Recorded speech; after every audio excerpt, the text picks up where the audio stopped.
परम गुरुरभीष्टावाप्तिदः सज्जनानां निखिल गुणगणार्णो नित्य निर्मुक्तदोषः सरसिजनयनोऽसौ श्रीपतिर्मानदो नः अशेषवाग्जाड्यमलापहन्त्री नवं नवं स्पष्टसुवक्प्रदायिनी ममेघ जिह्वाग्रसुरङ्गनर्तकी भवप्रसन्ना वदने च मे श्रीः व्याप्तिर्यस्य निजे निजेन महसा पक्षे सपक्षे स्थितिः व्यावृत्तिश्च विपक्षतोऽथ विषये शक्तिर्न वै बाधिते नैवास्ति प्रतिपक्षयुक्तिरतुलं शुद्धं प्रमाणं समे भूयात् तत्त्वविनिर्णयाय भगवान् आनन्दतीर्थो मुनिः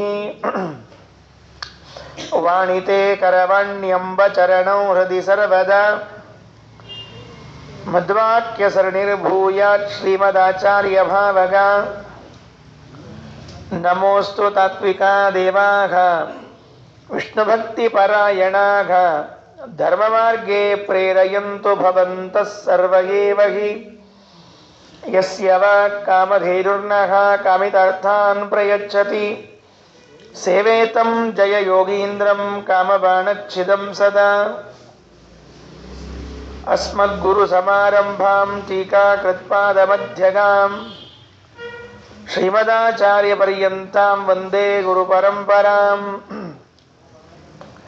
पृथ्वीमण्डलमध्यस्थाः पूर्णबोधमतानुगाः वैष्णवा विष्णुहृदयाः तान् नमस्ये गुरून् मम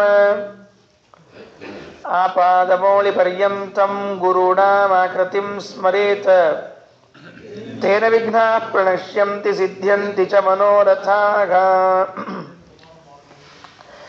ओष्ठापिधानानकुलीदन्तैः परिवृता पविः सर्वस्यैवाच ईशाना चारुमामिह वादयेत् कान्ताय कल्याणगुणैकधाम्ने नमद्युनाथ प्रतिमप्रभाय नारायणायाखिलकारणाय श्रीप्राणनाथाय नमस्करोमि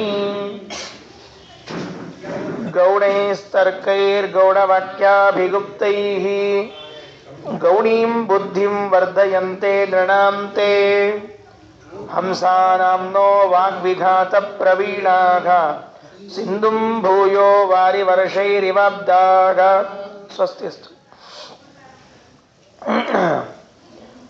ದ್ವಾದಶ ಸರ್ಗದಲ್ಲಿನ 15ನೇ ಶ್ಲೋಕದಿಂದ ಇವತ್ತಿನ ಪ್ರವಚನ ಪ್ರಾರಂಭ ಆಗ್ತಾ ಇದೆ. ಮಾಯಾವಾದದ ಅವತ್ತಿನ ಸ್ಥಿತಿ ಏನಾಗಿತ್ತು, ಅವರೆಲ್ಲರೂ ಸಭೆಯನ್ನ ಮಾಡಿ ಏನನ್ನ ಮಾಡಬೇಕು ಅಂತ ನಿರ್ಧಾರ ಮಾಡಿದ್ರು, ಹೇಗೆ ಅವರೆಲ್ಲ ಆಲೋಚನೆಯನ್ನ ಮಾಡ್ತಾ ಇದ್ದಾರೆ.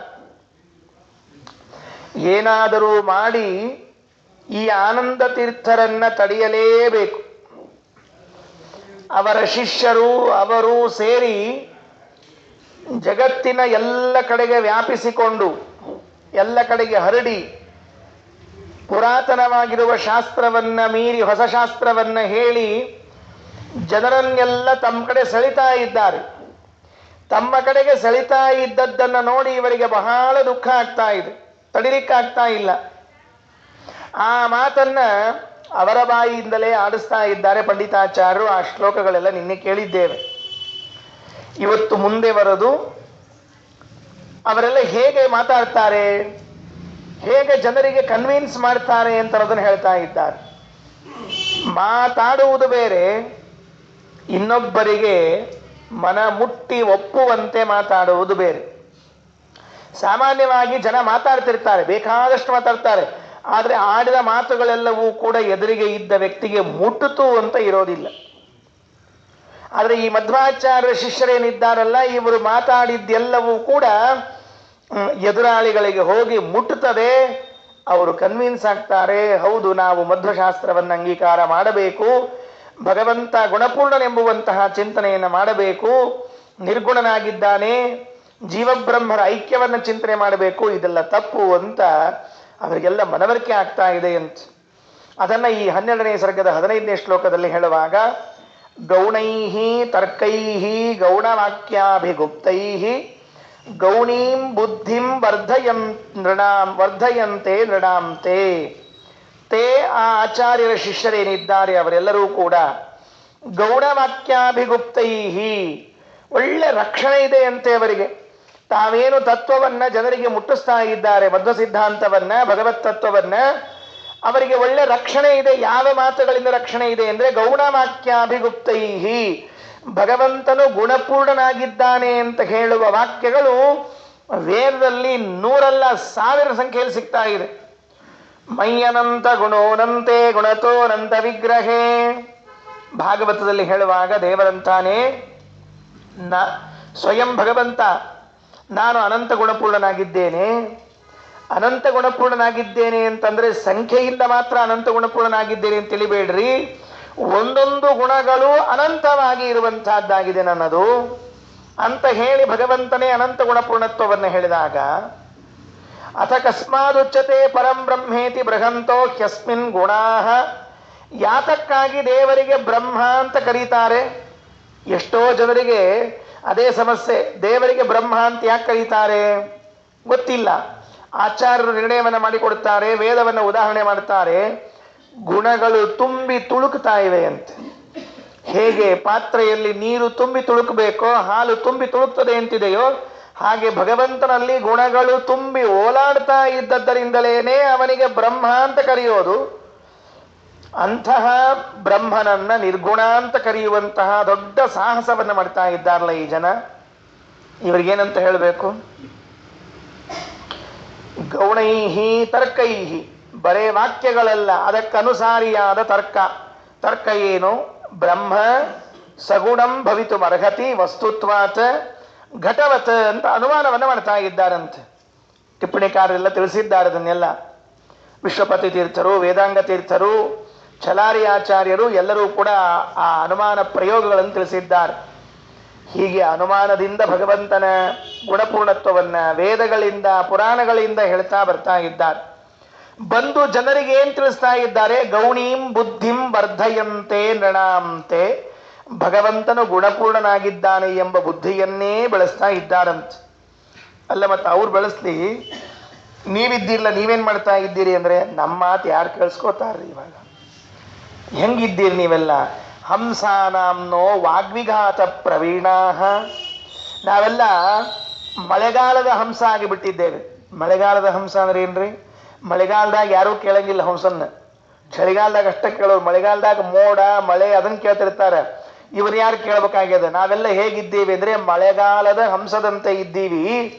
ಒಳ್ಳೆ ಮೋಡ ತುಂಬಿಕೊಂಡು ನೀರನ್ನ ತಂದು ತಂದು ಸುರಿದು ಸಮುದ್ರವನ್ನ ತುಂಬುವಂತೆ ಈ ಮಧ್ವ ಶಿಷ್ಯರೆಂಬ ಮೋಡಗಳು ಭಗವಂತನ ಗುಣಪೂರ್ಣತ್ವವೆಂಬ ಮಾತುಗಳನ್ನು ಸುರಿದು ಸಜ್ಜನರ ಬುದ್ಧಿಯನ್ನು ತುಂಬ್ತಾ ಇದ್ದಾರೆ ಅಂತ ರೂಪಕದಲ್ಲಿ ವರ್ಣನೆ ಮಾಡ್ತಾ ಇದ್ದಾರೆ. ಹಂಸಾನಾಂನೋ ವಾಗ್ವಿಘಾತ ಪ್ರವೀಣಾಹ ಸಿಂಧುಂ, ಸಮುದ್ರವನ್ನ ಭೂಯಃ ವಾರಿ ವರ್ಷೈಹಿ, ನೀರು ಸುರಿಯುವ ಅಬ್ದಾಹ, ಮೋಡಗಳಂತೆ ಈ ಎಲ್ಲ ಮಧ್ವ ಶಿಷ್ಯರು ಎಲ್ಲ ಕಡೆಗೆ ವ್ಯಾಪಿಸಿಕೊಂಡಿದ್ದಾರೆ ಅಂತ ತಮ್ಮಲ್ಲೇ ದುಃಖ ಪಡ್ತಾ ಇದ್ದಾರಂತೆ. ಯಾರಿಗೂ ಏನ್ ಮಾಡ್ಲಿಕ್ಕೆ ಆಗ್ತಾ ಇಲ್ಲ. ತಮ್ಮನ್ನ ಹಂಸ ಅಂತ ಕರ್ಕೊಂಡ್ರು, ಅವರನ್ನ ಮೋಡಗಳು, ತುಂಬಿದ ಮೋಡಗಳು ಅಂತ ಕರಿತಾ ಇದ್ದಾರೆ ಆಚಾರ್ಯ ಶಿಷ್ಯರನ್ನ. ಯಾಕೆ ಅಂದ್ರೆ ತುಂಬಿದ ಮೋಡಗಳಿಂದ ಬರುವ ನೀರೇನಿರ್ತದಲ್ಲ, ಅದು ಹನಿ ಹನಿ ಬರೋದಿಲ್ಲ, ಅದು ಧಾರಾಕಾರವಾಗಿಯೇ ಬರ್ತದೆ. ಧಾರಾಕಾರವಾಗಿ ಬಂದ್ರೆ ಎದುರಿಗಿದ್ದವರು ಕೊಚ್ಚಿಯೇ ಹೋಗ್ತಾರೆ ವಿನಃ ತಡ್ಕೊಂಡು ಅಕ್ಕಪಕ್ಕದಲ್ಲಿ ಸರಿತಾರೆ ಅಂತ ಆಗೋದಿಲ್ಲ. ಅದಕ್ಕಾಗಿ ಈ ಮಾತಿನಲ್ಲಿ ಅವರು ನಡೆಸುವಂತಹ ಪ್ರವಚನ ಎಲ್ಲರಿಗೂ ಸಗುಣ ಬುದ್ಧಿಯನ್ನ ಪ್ರವಚನ ಮಾಡಿದ್ದು. ಅದು ಏನಾಗಿದೆ ಅಂದ್ರೆ ಟೀಕಾಕೃತ್ಪಾದರು ಶ್ರೀಮನ್ ನ್ಯಾಯಸುಧೆಯಲ್ಲಿ ಹೇಳುವಾಗ ಒಂದು ಮಾತಂತಾರೆ, ಗುರು ಸಂಪ್ರದಾಯ ವಿಕಲಾಹ. ಯಾರಿಗೆ ಗುರು ಸಂಪ್ರದಾಯವೇ ಗೊತ್ತಿಲ್ಲ, ಪರಂಪರೆ ಗೊತ್ತಿಲ್ಲ, ಅವರೆಲ್ಲ ಭಗವಂತನನ್ನ ಕತ್ತರಿಸ್ತಾರಂತೆ, 2 ಭಾಗ ಮಾಡ್ತಾರಂತೆ. ಒಬ್ಬ ಸಗುಣ ಬ್ರಹ್ಮ, ಒಬ್ಬ ನಿರ್ಗುಣ ಬ್ರಹ್ಮ ಅಂತ. ಹೀಗೆ ಇದ್ದ ಒಬ್ಬ ಬ್ರಹ್ಮನನ್ನ 2 ಮಾಡ್ತಾರಂತೆ. ಎಲ್ಲಿ ಇದೆ ಅನ್ನುವುದಕ್ಕೆ ಒಂದು ಮಾತಿಲ್ಲ ಪುರಾಣಗಳಲ್ಲಿ ವೇದಗಳಲ್ಲಿ 2 ಬ್ರಹ್ಮ ಇದ್ದಾನೆ ಅಂತ ಹೇಳಿ. ನಿಜವಾಗಿಯೂ ಕೂಡ ಇದ್ದದ್ದು ಒಬ್ಬನೇ ಒಬ್ಬ ಬ್ರಹ್ಮ. ಆ ಒಬ್ಬ ಬ್ರಹ್ಮನೂ ಕೂಡ ಸಕಲ ಮಂಗಳಮಯನಾಗಿ ಗುಣಪೂರ್ಣನಾಗಿ ಇದ್ದಾನೆ. ಅದನ್ನು ಒಬ್ಬ ಬ್ರಹ್ಮನನ್ನು ಹರಿದು, ಈಗ ಹೇಗೆ ಜರಾಸಂಧನನ್ನು 2 ಭಾಗ ಮಾಡಿದ್ರಲ್ಲ ಭೀಮಸೇನ, ಹಾಗೆ ಇವರೆಲ್ಲ ಇದ್ದ ಒಬ್ಬ ಬ್ರಹ್ಮನನ್ನು ಛೇದಿಸಿ ಒಬ್ಬ ಸಗುಣ ಇನ್ನೊಬ್ಬ ನಿರ್ಗುಣ ಅಂತ ಬಿಸಾಡಿ, ನಿರ್ಗುಣ ಉಪಾಸನೆ ಮಾಡುವರೇ ಮೋಕ್ಷಕ್ಕೆ ಹೋಗ್ತಾರೆ, ನಿಜವಾದ ಮೋಕ್ಷಕ್ಕೆ. ಸಗುಣ ಉಪಾಸನೆ ಮಾಡುವಂಥವರು ಸುಳ್ಳು ಮೋಕ್ಷಕ್ಕೆ ಹೋಗ್ತಾರೆ. ಇಂಥವೆಲ್ಲ ಅವರ ಗ್ರಂಥಗಳಲ್ಲಿ ಬರ್ಕೊಂಡಿದ್ದಾರೆ. ಇದು ಎಲ್ಲೂ ಪ್ರಮಾಣ ಪ್ರಮಿತವಾಗಿ ಇಲ್ಲ. ಅದಕ್ಕೆ ಅದನ್ನು ಕೈ ಬಿಡಬೇಕು ಅಂತ ಹೇಳ್ತಾರೆ ಆಚಾರ್ಯ. ಗೌಣೈಸ್ತರ್ಕೈಹಿ ಗೌಡವಾಕ್ಯಾಭಿಗುಪ್ತೈಹಿ ಗೌಣೀಂ ಬುದ್ಧಿಂ ವರ್ಧಯಂತೆ ನೃಣಾಂತೆ ಹಂಸಾನಾಮ್ನೋ ವಾಗ್ವಿಘಾತ ಪ್ರವೀಣಾಃ ಸಿಂಧುಂ ಭೂಯೋ ವಾರಿವರ್ಷೈರಿವಾಬ್ಧಾಃ ಬಾಹುಲ್ಯೇನ ಕೇತದುಕ್ತ್ವಾ ಖಲು ದ್ರಾಕ್ ಏತೆ ವಿಶ್ವಂ ಪ್ರಾಪ್ತವಂತಿ ಪ್ರಕಾಮಂ ಅಸ್ಮಿನ್ ಅಸ್ಮದ್ದರ್ಶನಾಪಾಯಕಾಲೇ ಯದ್ವಲ್ಲೋಕಾಪಾಯಕಾಲೇ ಲಯಾಪಃ. ಇಷ್ಟು ಹೇಳಿ ಮುಂದಂತಾನೆ ಹೆಚ್ಚೇನು ಹೇಳೋದು, ಸಾಕ್ಬಿಡ್ರಿ ಅಂದ್ಬಿಟ್ಟ. ತಾನೇ ಹೇಳೋದೆಲ್ಲ ಹೇಳಿ, ಕೆಲವರು ಅಂತಿರ್ತಾರೆ ನೋಡ್ರಿ, ಬೈಯೋದೆಲ್ಲ ಬೈದು ಇನ್ನೆಷ್ಟು ಬೈಬೇಕು ಅಂದ್ರೆ ಅವ್ನು ಸಾಕಾಗಿರ್ತದೆ ಬೈಯೋದು ಒಂದು, ಇಲ್ಲ ಶಬ್ದ ಮುಗಿದಿರ್ತಾವ ಒಂದು, ಯಾವ್ದಾರು ಒಂದಾಗಿರ್ತದೆ. ಅದಕ್ಕಂದ್ರು ಬಾಹುಲ್ಯೇನ ಕೇತದುಕ್ತ್ವಾ ಖಲು. ಅದಕ್ಕೆ ಪಂಡಿತಾಚಾರ್ಯರು ಭಾವಪ್ರಕಾಶಿಕಾದಲ್ಲಿ ಒಂದು ಮಾತು ಬರೀತಾರೆ. ಉಕ್ತ್ವ ಖಲು ಅನ್ನೋ ಶಬ್ದಕ್ಕೆ ಉಕ್ತ್ವ ಅಂದ್ರೆ ಹೇಳಿ ಆದ ಮೇಲೆ, ಖಲು ಅಂದ್ರೆ ಅಷ್ಟೇ ಅಂತ ಸಾಮಾನ್ಯವಾಗಿ. ಉಕ್ತ್ವ ಹೇಳಿ ಆದ ಮೇಲೆ, ಖಲು ಅಷ್ಟೇ ಅಂತ. ಹೀಗಲ್ಲವಂತೆ. ವ್ಯಾಕರಣ ಪ್ರಯೋಗ ಏನು ಅಂದ್ರೆ ಉಕ್ತ್ವ ಖಲು ಅಂತ ಅನ್ನೋ ಶಬ್ದಕ್ಕೆ ನ ವಕ್ತವ್ಯಂ, ಹೇಳಬಾರದು, ಮುಗೀತು, ಇನ್ನೇನು ಹೇಳಬಾರದು. ಯಾಕೆ ಅಂದ್ರೆ ಒಂದು ಪ್ರಮಾಣ ತೋರಿಸ್ತಾರೆ ವ್ಯಾಕರಣದ್ದು. ಅಲಂ ಖಲ್ವೋ ಪ್ರತಿಷೇಧಯೋ ಪ್ರಾಚಾಂತ್ವ. ಅಲಂ ಮತ್ತು ಖಲು ಅಂತನ್ನುವ ಶಬ್ದಗಳು ಬಂದಾಗ ಹಿಂದೆ ತ್ವಾ ಬಂದಿತ್ತು ಅಂದ್ರೆ ಸಾಕು ಅಂತ ಅರ್ಥ, ನಿಷೇಧ ಅಂತ ಅರ್ಥ. ಸಾಕಪ್ಪ, ಬರೀ ಅವ್ರದೇ ಗುಣಗಾನ ಮಾಡ್ತಾ ಮಾಡ್ತಾ ಕೂತ್ರೆ ಏನ್ ಕಥೆ ನಮ್ದು, ಸಾಕು ಅಂತ ಹೇಳಿದಂತೆ ಇದೆಯಂತೆ. ಅದಕ್ಕೆ ಹೇಳಿದ್ರು ಏತತ್, ಈ ವಿಪಕ್ಷದವರು ಬದ್ಧ ಸಿದ್ಧಾಂತದವರು ಬಹಳ ಬೆಳಿಲಿಕತ್ತಾರ ಅಂತ ಹೇಳಿ ಬಾಹುಲ್ಯೇನ ಉಕ್ತ್ವಾ ಖಲು ನ ವಕ್ತವ್ಯಂ, ಅವ್ರದೇನು ಹೆಚ್ಚು ಹೇಳೋದು ಬೇಕಾಗಿಲ್ಲ. ದ್ರಾಕ್ ಏತೆ ವಿಶ್ವಂ ಪ್ರಕಾಮಂ ಪ್ರಾಪ್ನುವಂತಿ. ಇವರು ಪ್ರತಿ ಊರುಗಳಲ್ಲಿ ತುಂಬಿ ಎಲ್ಲ ಕಡೆಗೆ ವ್ಯಾಪಿಸಿ ಹರಡಿ ತಮ್ಮ ಸಿದ್ಧಾಂತವನ್ನು ಸ್ಥಾಪನೆ ಮಾಡುವಕ್ಕಿಂತ ಮೊದಲೇ ನಾವು ಅವ್ರನ್ನು ತಡಿಬೇಕು. ಅಸ್ಮದ್ ದರ್ಶನ ಪಾಯಕಾಲೆ, ನಮ್ಮ ಸಿದ್ಧಾಂತ ಇವತ್ತು ಅಪಾಯದ ಅಂಚಿನಲ್ಲಿ ಇದೆ. ಅವರವತ್ತು ಹೇಳ್ಕೊಂಡಾರ, ಇವತ್ತು ಅದ ಯಾವತ್ತಿಗೂ ಅದ. ಯಾವಾಗ ನೆನಪಿಟ್ಟುಕೊಳ್ರಿ, ಹಿಂದೂ ಸಂಸ್ಕೃತಿಯನ್ನು ಅಪಾಯದ ಅಂಚಿನಲ್ಲಿ ತರಬೇಕು ಅಂತ ಹೇಳಿ ಅನಾದಿ ಕಾಲದಿಂದ ಪ್ರಯತ್ನ ಮಾಡ್ತಿರ್ತಾರೆ. ಅದರ ಒಂದು ವಿಶೇಷ ಏನು ಅಂದ್ರೆ ಮಧ್ವ ಸಿದ್ಧಾಂತ. ಯಾಕಂದ್ರೆ ಸ್ವಲ್ಪ ಇದು ಬಿರುಸವರಿ ಎಲ್ಲ ವಾಕ್ಯಗಳು, ಅಗ್ದಿ ಝಳ ಹೇಳ್ತದೆ, ಇವ್ರದ್ದು ಹಿಂಗ ಅಂತ ಹೇಳಿದ ಕೂಡಲೇ ಸ್ವಲ್ಪ ಎಲ್ಲರಿಗೂ ತ್ರಾಸ ಆಗ್ತದೆ. ಎಲ್ಲರೂ ಒಂದರಿ ಅಂತ ಹೇಳ್ಕೊಂಡು ಎಲ್ಲರೂ ಸಂತೋಷ ಆಗ್ತಿರ್ತದೆ. ಮಧ್ವ ಸಿದ್ಧಾಂತದ ಬಗ್ಗೆ ಯಾಕೆ ಎಲ್ರಿಗೂ ಆಗಿ ಬರೋದಿಲ್ಲ ಅಥವಾ ಅವ್ರ ಬಗ್ಗೆ ತಪ್ಪಾಗಿ ತಿಳ್ಕೊಳ್ತಾರೆ ಇದ್ರೆ, ಅದು ಇದ್ದದ್ದನ್ನ ಇದ್ದಾಗೆ ಹೇಳ್ಬಿಡ್ತದಲ್ಲ, ಅದು ದೊಡ್ಡ ಸಮಸ್ಯೆ. ಕೆಲವರು ಇದ್ದಂಗೆ ಹೇಳ್ಬಾರ್ದು, ಇದ್ದದ್ದನ್ನೇ ಇಲ್ಲಾರ್ದಂಗೆ ಹೇಳ್ತಿದ್ರೆ ಬಹಳ ಆನಂದ ಇರ್ತದೆ ಕೆಲವರಿಗೆ. ಅದಕ್ಕೆ ಬಿರುಸಾಗಿದೆ ಅನ್ನೋದಕ್ಕಾಗಿ ಕೆಲವರೆಲ್ಲ ಇದನ್ನು ಕೈ ಬಿಡ್ತಾ ಇದ್ದಾರೆ. ನಿಜವಾಗಿಯೂ ಕೂಡ ಇದು ಯಾವಾಗಲೂ ಇರುವ ಸಿದ್ಧಾಂತ. ಅದಕ್ಕೆ ಮಂತ್ರಾಲಯ ಸ್ವಾಮಿಗಳು ಹೇಳುವಾಗ ಅನಾದಿತಃ ಸತ್ಸಂಪ್ರದಾಯ ಪರಂಪರಾ ಪ್ರಾಪ್ತ ಶ್ರೀಮದ್ ವೈಷ್ಣವ ಸಿದ್ಧಾಂತ ಪ್ರತಿಷ್ಠಾಪಕಾನಾಂ. ರಾಯರಂದ್ರು ಇದು ಇವತ್ತು ನಿನ್ನೆ ಮೊನ್ನೆ ಬಂದದಂತ ತಿಳಿಬೇಡ್ರಿ. ಅನಾದಿ ಕಾಲದಿಂದಲೂ ಈ ದ್ವೈತ ಸಿದ್ಧಾಂತ ಮಧ್ವ ಸಿದ್ಧಾಂತ ಹೆಸರು ಬೇರೆ ಇರಬಹುದು, ಇದಕ್ಕೆ ಇನ್ಯಾರೋ ಆಚಾರ ಬಂದಿರಬಹುದು, ಈ ವಿಷಯ ಇಷ್ಟೇ, ಬೇರೆ ಏನಿಲ್ಲೇ ಇಲ್ಲ. ಅನಾದಿತಃ ಸತ್ಸಂಪ್ರದಾಯ ಪರಂಪರಾ ಪ್ರಾಪ್ತ ಶ್ರೀಮದ್ ವೈಷ್ಣವ ಸಿದ್ಧಾಂತ ಪ್ರತಿಷ್ಠಾಪಕಾನಾಂ. ಆಯ್ತು. ಈಗ ಇವರೆಲ್ಲ ಹಳ್ಳಿಗಳಲ್ಲಿ ತುಂಬುವಕ್ಕಿಂತ ಮೊದಲೇ ನಾವೇ ಹೋಗಿ ಅಲ್ಲಿ ತುಂಬದೇ ಇದ್ದಂತೆ, ಅವರು ಬರದೇ ಇದ್ದಂತೆ ನೋಡಿಕೊಳ್ಬೇಕು ಅಂತ ಪ್ರಯತ್ನ ಮಾಡಿದ್ರಂತೆ. ಈ ಪ್ರಸಂಗದಲ್ಲೂ ನೆನಪಾಯಿತು. ಆ ನೆನಪಾದದ್ದನ್ನು ಒಂದು ಮಾತು ಹೇಳ್ತೀನಿ. ಏನ್ ನೆನಪಾಗಿತ್ತು ಅಂದ್ರೆ, ಮಹಾಭಾರತ ಮುಗಿದ ಮೇಲೆ, ಅರ್ಥಾತ್ ಯುದ್ಧ ಮುಗಿದ ಮೇಲೆ, ಕುರುಕ್ಷೇತ್ರದ ಯುದ್ಧ ಮುಗಿದ ಮೇಲೆ ಪಾಂಡವರೆಲ್ಲ ಹಸ್ತಿನಾಪುರದಲ್ಲಿ ರಾಜ್ಯಭಾರ ಮಾಡಿದ್ರು 36 ವರ್ಷ. ಪಾಂಡವರು ಇದ್ದದ್ದೇ 36 ವರ್ಷ. ಇವ್ರು ಯುದ್ಧ ಮಾಡೋ ಕಾಲಕ್ಕೆ 70 ಆಗಿದ್ವು, ಮುಂದೊಂದು 36, 106 ವರ್ಷಕ್ಕೆ ಇವ್ರದೆಲ್ಲ ಮುಗಿದ್ರು, ಮನೆಗೆ ಹೋದ್ರಿವ್ರಲ್ಲ.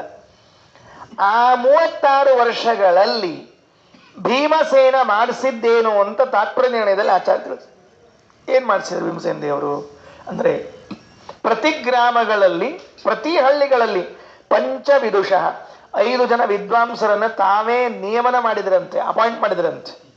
ನೆನಪಿಟ್ಟುಕೊಂಡಿದ್ದು ಬಹಳ ಮಹತ್ವದ ಮಾತು. ಪ್ರತಿ ಹಳ್ಳಿಗಳಲ್ಲಿ ಕುರುಕ್ಷೇತ್ರಕ್ಕೆ ಸಂಬಂಧಪಟ್ಟದ್ದು ಅಂತೇನವ, ಅಥವಾ ಒಟ್ಟು ಅವರ ರಾಜ್ಯ ಕಾಲದಲ್ಲಿ ಒಂದೊಂದು ಹಳ್ಳಿಗಳಿಗೆ 5 ವಿದ್ವಾಂಸರನ್ನೇ ಅಪಾಯಿಂಟ್ ಮಾಡಿದ್ರಂತೆ. ಯಾಕೆ ಅಂದ್ರೆ ಪಾಠ ಪ್ರವಚನ ಮಾಡಬೇಕು ಅಂತ ಹೇಳಿ.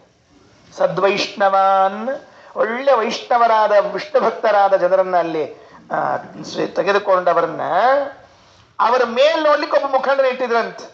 ಅವ್ರು ಸರಿಯಾಗಿ ನಿತ್ಯ ಪಾಠ ಪ್ರವಚನ ಮಾಡ್ತಾರೋ ಇಲ್ಲೋ, ಪಂಚಾಂಗ ಹೇಳ್ತಾರೋ ಇಲ್ಲೋ, ಹಬ್ಬ ಹುಣ್ಣಿಮೆ ನಡೆಸ್ತಾರೋ ಇಲ್ವೋ ಅಂತ ತಿಳ್ಕೊಂಡು ಹೇಳಿ ನೋಡ್ಲಿಕ್ಕೆ ಇನ್ನೊಬ್ರು ಇಟ್ಟಿದ್ರಂತೆ. ಅವ್ರ ಮೇಲೆ ತಾವೇ ನೋಡ್ತಿದ್ರಂತೆ, ಇವು ಸರಿಯಾಗಿ ನೋಡ್ತಾ ಇದ್ದಾರೋ ಇಲ್ಲೋ ಅಂತ.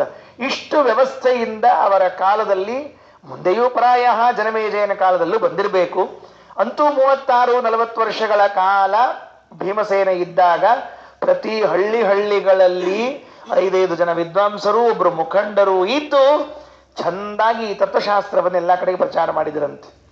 ಹಾಗೆ ಇವರು ಎಲ್ಲಿ ಹಳ್ಳಿಗಳಲ್ಲಿ ನುಗ್ಗಿ ತತ್ವಶಾಸ್ತ್ರವನ್ನು ಪ್ರಚಾರ ಮಾಡಿಬಿಡ್ತಾರೋ, ನಮ್ಮ ಶಾಸ್ತ್ರ ಅಸ್ಮದ್ ದರ್ಶನಾಪಾಯ ಕಾಲೇ, ನಮ್ಮ ದರ್ಶನ ಏನಿದೆ, ದರ್ಶನ ಅಂದ್ರೆ ಶಾಸ್ತ್ರ, ನಮ್ಮ ಶಾಸ್ತ್ರ ಏನಿದೆ ಅಲ್ಲ ಈಗ ಅಪಾಯದ ಅಂಚಿನಲ್ಲಿ ಇದೆ. ದ್ರಾಕ್ ವಿಶ್ವಂ ಪ್ರಕಾಮಂ ಪ್ರಾಪ್ನುವಂತಿ, ಇವರು ಎಲ್ಲ ಕಡೆಗೆ ಹೋಗುವಕ್ಕಿಂತ ಮೊದಲೇ ನಾವೇ ಹೋಗಬೇಕು. ಅಲ್ಲಪ್ಪ ಅವ್ರು ಹೇಗೆ ಹೋಗ್ತಾ ಇದ್ದಾರೆ ಅಂದ್ರೆ, ಲೋಕಾಪಾಯ ಕಾಲೇ ಲಯಾಪಹ ಯದ್ವತ, ಪ್ರಳಯ ಕಾಲದಲ್ಲಿ ನೀರು ಹೇಗೆ ಬರ್ತಿರ್ತದಲ್ಲ ಪ್ರಳಯ ಕಾಲದಲ್ಲಿ, ಹಾಗೆ ಇವ್ರು ನುಗ್ಗುತ್ತಾ ಇದ್ದಾರಂತೆ. ಏನೋ ಸಣ್ಣಾಗಿ ಟ್ಯಾಪ್ ಸೋರ್ತಿರ್ತದೆ ನೋಡ್ರಿ, ಹಳ ತಟಕ್ಕ ಅಂತಿದ್ರೆ ಅದೇನು ಅನ್ಸಂಗಿಲ್ಲ. ನಾವು ಒಂದು ಬಕೆಟ್ ಇಟ್ಟು ಸುಮ್ಮ ಮಾಡ್ಕೊಂಡ್ಬಿಟ್ಟಿರ್ತೀವಿ, ಅದೇ ಭರ್ರ ಅಂತ ಸೋಲಿಕ್ಕೆ ಶುರು ಮಾಡಲಿ, ನಿದ್ದಿನ ಹತ್ತಂಗಿಲ್ಲ. ನಾವು ಪ್ಲಂಬರ್ ಬಂದು ರಿಪೇರಿ ಮಾಡ್ದಂಗೆ ನಿದ್ದಿನ ಬರಂಗಿಲ್ಲ ನಮಗೆ. ಇವರೆಲ್ಲ ಹೆಂಗೆ ಬಂದಾರ ಅಂತ ಕೇಳಿದ್ರೆ ಬೋರ್ ಕರೀತಾ ಇದ್ದಾರೆ, ಅದಕ್ಕೆ ಏನಾದರೂ ಮಾಡಬೇಕು ಅಂತ ಹೇಳಿ ದುಃಖಪಟ್ಟಾಗ 17ನೇ ಶ್ಲೋಕದಲ್ಲಿ ಮತ್ತೊಬ್ಬ ಮಾತಾಡಲಿ ಪ್ರಾರಂಭ ಮಾಡಿದ್ನಂತೆ. ಎಷ್ಟು ದುಃಖ ಪಡ್ತೀರೋ ಎಲ್ಲರ ಅಂತ. ಈ ಸಮಾಧಾನ ಮಾಡ್ಲಿಕ್ಕೆ ಅಂತ ಕೆಲವರು ಇರ್ತಾರೆ, ಅಳ್ಲಿಕ್ಕೆ ಅಂತ ಕೆಲವರು, ಸಮಾಧಾನ ಮಾಡ್ಲಿಕ್ಕೆ ಅಂತ ಕೆಲವರು ಅಂತ ಇರ್ತಾರೆ. ಈಗ ಹೆಂಗಿರ್ತದೆ ಅಂದ್ರೆ, ನೀ ಅತ್ತಂಗ್ ಮಾಡು ನಾ ಸತ್ತಂಗ್ ಮಾಡ್ತೀನಿ ಅಂತ ಒಂದು ಗಾದೆ ಮಾತದ ನೋಡ್ರಿ. ಹಂಗ ನೀ ಕಣ್ಣಾಗ ನೀರು ತಗೊಂಡಂಗೆ ಬಾ, ನಾನು ಹಿಂಗೊಂದು ವಸ್ತ್ರ ಕೊಟ್ಟು ಒರೆಸ್ತಿರ್ತೀನಿ ಅಂತ ಕೆಲವರು ಇರ್ತಾರೆ. ಅದು ಒಂದು, ಈಗ ಕೆಲವು ಕಡೆಗೆ ಅಳವ್ರನ್ನ ಕಳಿಸ್ತಿರ್ತಾರೆ, ರೊಕ್ಕ ಕೊಟ್ಟು ಕಳಿಸಿ ಅಳಿಸಿ ಅವ್ರಿಗೆ ಇಷ್ಟು ಉಪ್ಪಿಟ್ಟು ಚಹಾ ಕೊಟ್ಟು ಕಳಿಸಿ, ಅದು ಚಲೋ ಹತ್ತಿರ ಹೋಗ್ರಿ ಅಂತ ತಿಳ್ಕೊಂಡು ಹೇಳಿ. ಈ ಹಾಡು ಹಾಡ್ಲಿಕ್ಕೆ ಕರೆದವ್ರು ಹೆಂಗೆ ಕೊಟ್ಟಿರ್ತಾರಲ್ಲ ಚಾವಲಕ್ಕಿ, ಹಂಗೆ ಅಳವ್ರಿಗೂ ಕೊಟ್ಟಿರ್ತಾರೆ, ಹಂಗೆ ಸಮಾಧಾನ ಮಾಡೋರ್ಗೂ ಕೊಡ್ತಿರ್ತಾರೆ. ಮತ್ತೆ ಹಂಗೇನು ಬಿಡಂಗಿಲ್ಲ. ಅದಕ್ಕೆ ಈಗ ಸಮಾಧಾನ ಮಾಡ್ಲಿಕ್ಕೆ ಒಬ್ಬ ಎದ್ದು ನಿಂತ ಆ ಸಭಾದೊಳಗೆ. ಆಕರ್ಣೇತ್ತಂ ತಸ್ಯ ವಾಣಿ ಮಥಾನ್ಯೋ ಮಾನಿ ತೇಷಾಂ ಮಾನಿನಾಂ ಚಿತ್ತವೇತ್ತ ಸ್ವಾನಾಂ ಚೇತೋ ನಂದಯನ್ ಮಂದಚೇತ ದೃಷ್ಟ ಮುಚ್ಚೈರ್ವಾಚ ಕಷ್ಟ. ಆಕರ್ಣೇತ್ತಂ ಈ ರೀತಿಯಾಗಿ ಕೇಳಿಸಿಕೊಂಡು, ಇತ್ತಂ ಆಕರ್ಣ್ಯ ಈ ರೀತಿಯಾಗಿ ಕೇಳಿಸಿಕೊಂಡು, ತಸ್ಯವಾಣೀಂ ಆ ಇಷ್ಟೊತ್ತು ಪ್ರವಚನ ಮಾಡಿದ್ನಲ್ಲ ಅವನ ಮಾತನ್ನು ಕೇಳಿಸಿಕೊಂಡು, ಅಥ ಅನ್ಯ ಇನ್ನೊಬ್ಬ ಇದ್ನಲ್ಲ ಅವನ, ಅಥ ಅನ್ಯ ಅವನೇನ್ ಮಾಡಿದ, ಮಾನೀ ಭಾರಿ ಅಭಿಮಾನ ಅಂತೆ ಅವನಿಗೆ. ಅದ್ವೈತ ಸಿದ್ಧಾಂತದಲ್ಲಿ ಭಾರಿ ಅಭಿಮಾನ. ನಮ್ಮಲ್ಲಿ ಇದೇ ಸಮಸ್ಯೆ. ಅಭಿಮಾನ ಏನಾಗ್ಬಿಡ್ತದೆ ಅಂದ್ರೆ, ಅಭಿಮಾನವಾಗಿ ಉಳಿಯದೆ ದುರಾಗ್ರಹ ಆಗ್ಬಿಡ್ತದೆ, ಪೂರ್ವಾಗ್ರಹ ಆಗ್ಬಿಡ್ತದೆ. ಅದು ಅಭಿಮಾನ ಇರಬೇಕು. ಅಭಿಮಾನ ಬೇರೆ, ಪೂರ್ವಾಗ್ರಹ ದುರಾಗ್ರಹಗಳು ಬೇರೆ. ನಾವು ಬೇರೆ ಎಲ್ಲ ಗ್ರಂಥಗಳನ್ನು ನೋಡಿರ್ತೇವೆ, ಓದಿರ್ತೇವೆ, ಅದರ ಬಗ್ಗೆ ಅಭಿಮಾನ ಪಡ್ತೇವೆ, ಇದು ಚೆನ್ನಾಗಿದೆ ಅಂತ ಹೇಳ್ತೀವಿ. ದುರಾಗ್ರಹ ಪಡ್ಲಿಕ್ಕೆ ಹೋಗಬಾರ್ದು. ಪೂರ್ವಾಗ್ರಹ ಇದು ಹಿಂಗೆ ಹೇಳಬೇಕು, ಹಿಂಗೆ ಬರಿಬೇಕು ಅಂತ ಹೋಗಬಾರ್ದು. ಅವರೇನು ಬರೆದಿದ್ದಾರೆ ನೋಡ್ಕೋಬೇಕು ಮೊದಲು. ಅದು ನಮಗೆ ಹೊಂದುತ್ತದೋ ಇಲ್ಲೋ ಸರಿಯಾಗಿ ಅರ್ಥ ಮಾಡಿ. ಬುದ್ಧಿ ಕೊಟ್ಟಿಲ್ವ ದೇವರು ನಮಗೊಂಚೂರು? ಸ್ವಲ್ಪ ಕೊಟ್ಟಾನಲ್ಲ, ಒಂದು 1/4 kg ಅಷ್ಟರ ಕೊಟ್ಟಾನೆ, ಅದನ್ನಷ್ಟರ ಉಪಯೋಗಿಸ್ಕೋಬೇಕು. ಕೊನೆಗೆ ಅದನ್ನು ಹಂಗೆ ಇಟ್ಟು ಹೋದ್ರೆ ಹೆಂಗೆ? ಅದಕ್ಕೆ ಮಾನಿ ಭಾರಿ ಅಭಿಮಾನ ಇದ್ದವನು, ಮಾನಿನಾಂ ಚಿತ್ತವೇತ್ತ, ಆ ಪದ್ಮತೀರ್ಥ ಪುಂಡರೀಕಪುರಿಯ ಮನಸ್ಸಿನಲ್ಲಿದ್ದದ್ದನ್ನು ತಿಳಿದು, ಸ್ವಾನಾಂ ಚೇತಃ ಅವರೆಲ್ಲವರ ಮನಸ್ಸನ್ನು ಸಮಾಧಾನಗೊಳಿಸುವುದಕ್ಕಾಗಿ, ನಂದಯನ್ ಮಂದಚೇತಾಹ ಸ್ವಯಂ ದಡ್ಡ ಬುದ್ಧಿ ಇದ್ದವನು ಇನ್ನೊಬ್ಬರಿಗೆ ಸಮಾಧಾನವನ್ನು ಹೇಳುವುದಕ್ಕೆ ದೃಷ್ಟಾಂ ಧೈರ್ಯದಿಂದ ವಾಚಂ ಉಚ್ಚೈಹಿ ಆಚಷ್ಟ ಜೋರಾಗಿ ಮಾತಾಡಲಿ ಪ್ರಾರಂಭ ಮಾಡಿದ್ನಂತೆ. ಮೊದಲೊಂದು ಬೈತಾನೆ, ಒಂದು ಅಪಹಾಸ ಮಾಡ್ತಾನೆ. ನೋಡ್ರಿ ಏನಾಗ್ತದೆ ಅಂದ್ರೆ, 10 ಜನ ಅಂಜುಬುರುಕರು ಕೂಡಿದಾಗ ಒಬ್ಬ ಅದರಲ್ಲಿ ಯಾರಾದ್ರೂ ಒಬ್ಬರು ಧೈರ್ಯ ತೋರಿಸ್ಬಿಟ್ರೆ ಅವನು ಹೀರೋ ಆಗ್ಬಿಡ್ತಾನೆ. ಅವನು ಹೀರೋ. ಬಾಗಿಲು ತೆಗಿಯೋ ಅಲ್ಲಿ ಏನಿದ್ರೆ ಏನು ಬಾಗಿಲು ಹಿಂದೆ ಗೊತ್ತಿಲ್ಲ, ಹೆದರ್ಕೊಂಡು ಕೂತಿರ್ತಾರೆ. ಕೊಡ್ರ ಏನಿರ್ತ ಬಾಗಿಲಿಂದ ಅಂತ ಒಬ್ಬ ಯಾರ ಅಂದ ಮ್ಯಾಲೆ ನಿಂತು ಬಿಟ್ರೆ ಸಾಕು, ಉಳಿದವ್ರಲ್ಲ ಅವನ ಹಿಂದೆ ಬಂದು ನಿಂತು ಬಿಡ್ತಾರೆ. ಆಹಾ ಅವ ಹೀರೋಯಿಸಮ್ ಶುರು ಆಯ್ತಾ ಅವಾಗ. ಅವನು ಒಳಗೆ ಹೋದ್ಮೇಲೆ ಬಡಿಸ್ಕೋತಾನ, ಆ ವಿಷಯ ಬೇರೆ, ಬಡಿಸ್ಕೊಳ್ಳಿ. ಆದ್ರೆ ಹೊರಗಿದ್ದಾಗಂತೂ ಹೀರೋ ಆಗ್ಬಿಡ್ತಾನೆ. ಈಗ ಅವನು ಮಾತಾಡ್ಲಿಕ್ಕೆ ಶುರು ಮಾಡಿದ. ಅವನೇನಂದ 18ನೇ ಪದ್ಯದಲ್ಲಿ ಅವನ ಅಂದದ್ದನ್ನು ಹೇಳ್ತಾರೆ. ತೇಜಶಂಕಾ ಮಾತ್ರತೋ ಯದ್ವಿಲೀನಂ ದಿಗ್ಬೀರೂಢಾಂ ಮಾನಸಂ ಮಾನಹೀನಂ ಏಕಾಂತೇಜ ಪ್ರಾಪ್ತ ತೇಜೋ ವಿಲೀನಂ ಸ್ಥೇಯೋ ಯಸ್ಮಾತ್ ಭಾತಿ ಹಯ್ಯಂಗವೀನಂ. ನಿಮ್ಮ ಮನಸ್ಸಿನಿಗಿಂತಲೂ ಬೆಣ್ಣಿಗೆ ಬಹಳ ಗಟ್ಟಿ ಅಂತ ಅನಿಸ್ತದೆ ಎಂದವ. ಇದೊಂದು ಹೊಸ ನ್ಯಾಯ ಇದು. ಮತ್ತೆ ನಿಮ್ಮ ಮನಸ್ಸಿಗಿಂತ ಬೆಣ್ಣಿಗೆ ಭಾರಿ ಗಟ್ಟಿ ಅಂತ ಅನಿಸ್ತದ. ಯಾಕಪ್ಪ?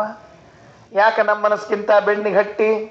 ನಾವು ಬೆಣ್ಣಿ ಗಟ್ಟಿ ಅಂತ ತಿಳ್ಕೊಂಡಿಲ್ರಿ, ಬೆಣ್ಣಿ ಮೃದು ಅಂತ ತಿಳ್ಕೊಂಡಿದ್ದೀವಿ. ಮೆತ್ತಗನ ಬೆಣ್ಣಿ ಅದು.